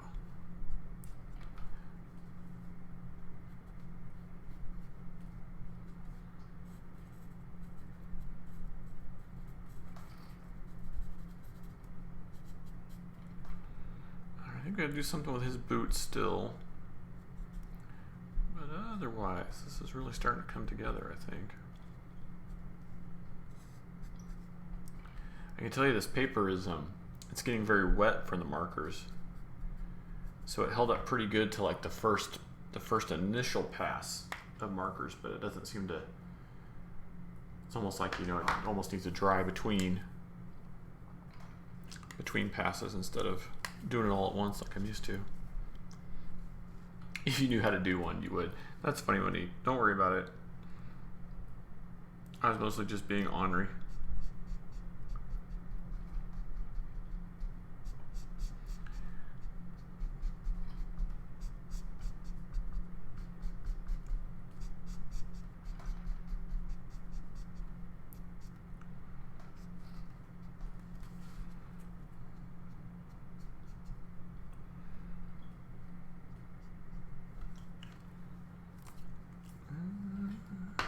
Getting close. I'm kind of just noodling on it now, but oh, hey, thank you, Monique. Yay, thank you so much. And you got your name on the screen. That was awesome.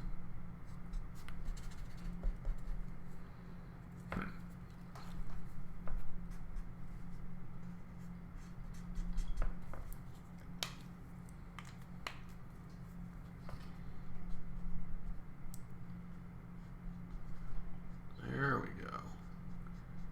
Here's some details coming in there.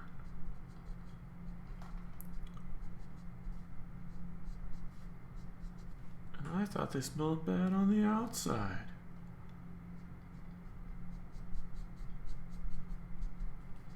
We've got some fun sketches coming up. I got a Blade Runner one. I've got that Chief Force one for tomorrow for sure. We might do the Blade Runner one tomorrow too, so we'll see how that goes.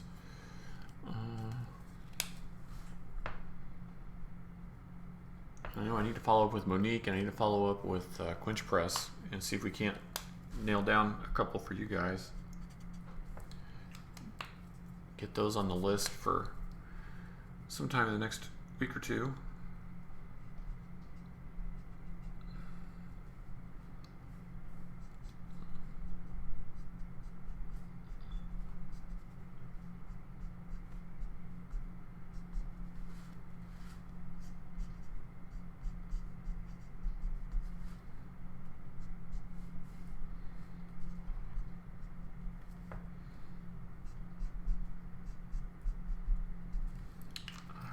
Need the 10. And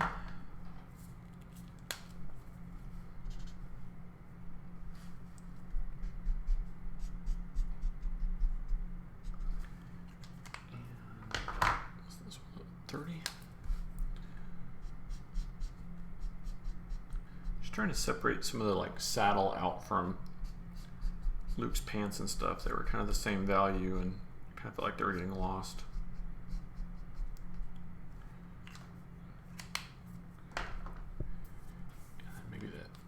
There's some stirrups here at the bottom. I could use a little something.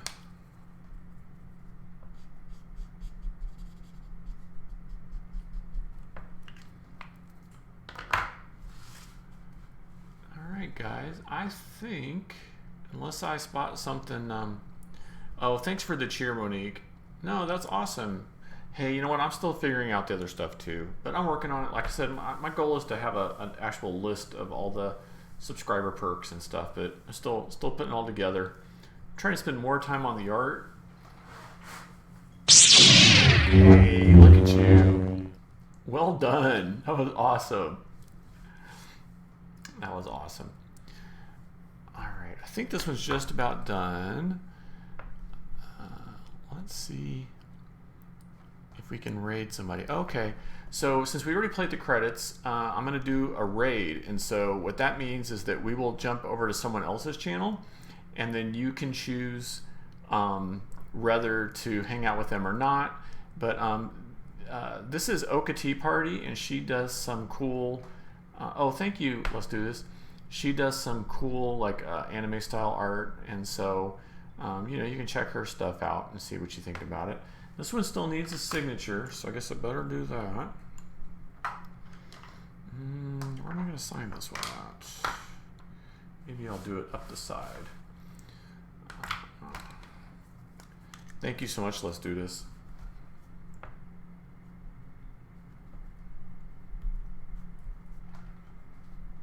All right, there we go. Make sure you guys can see that. Okay.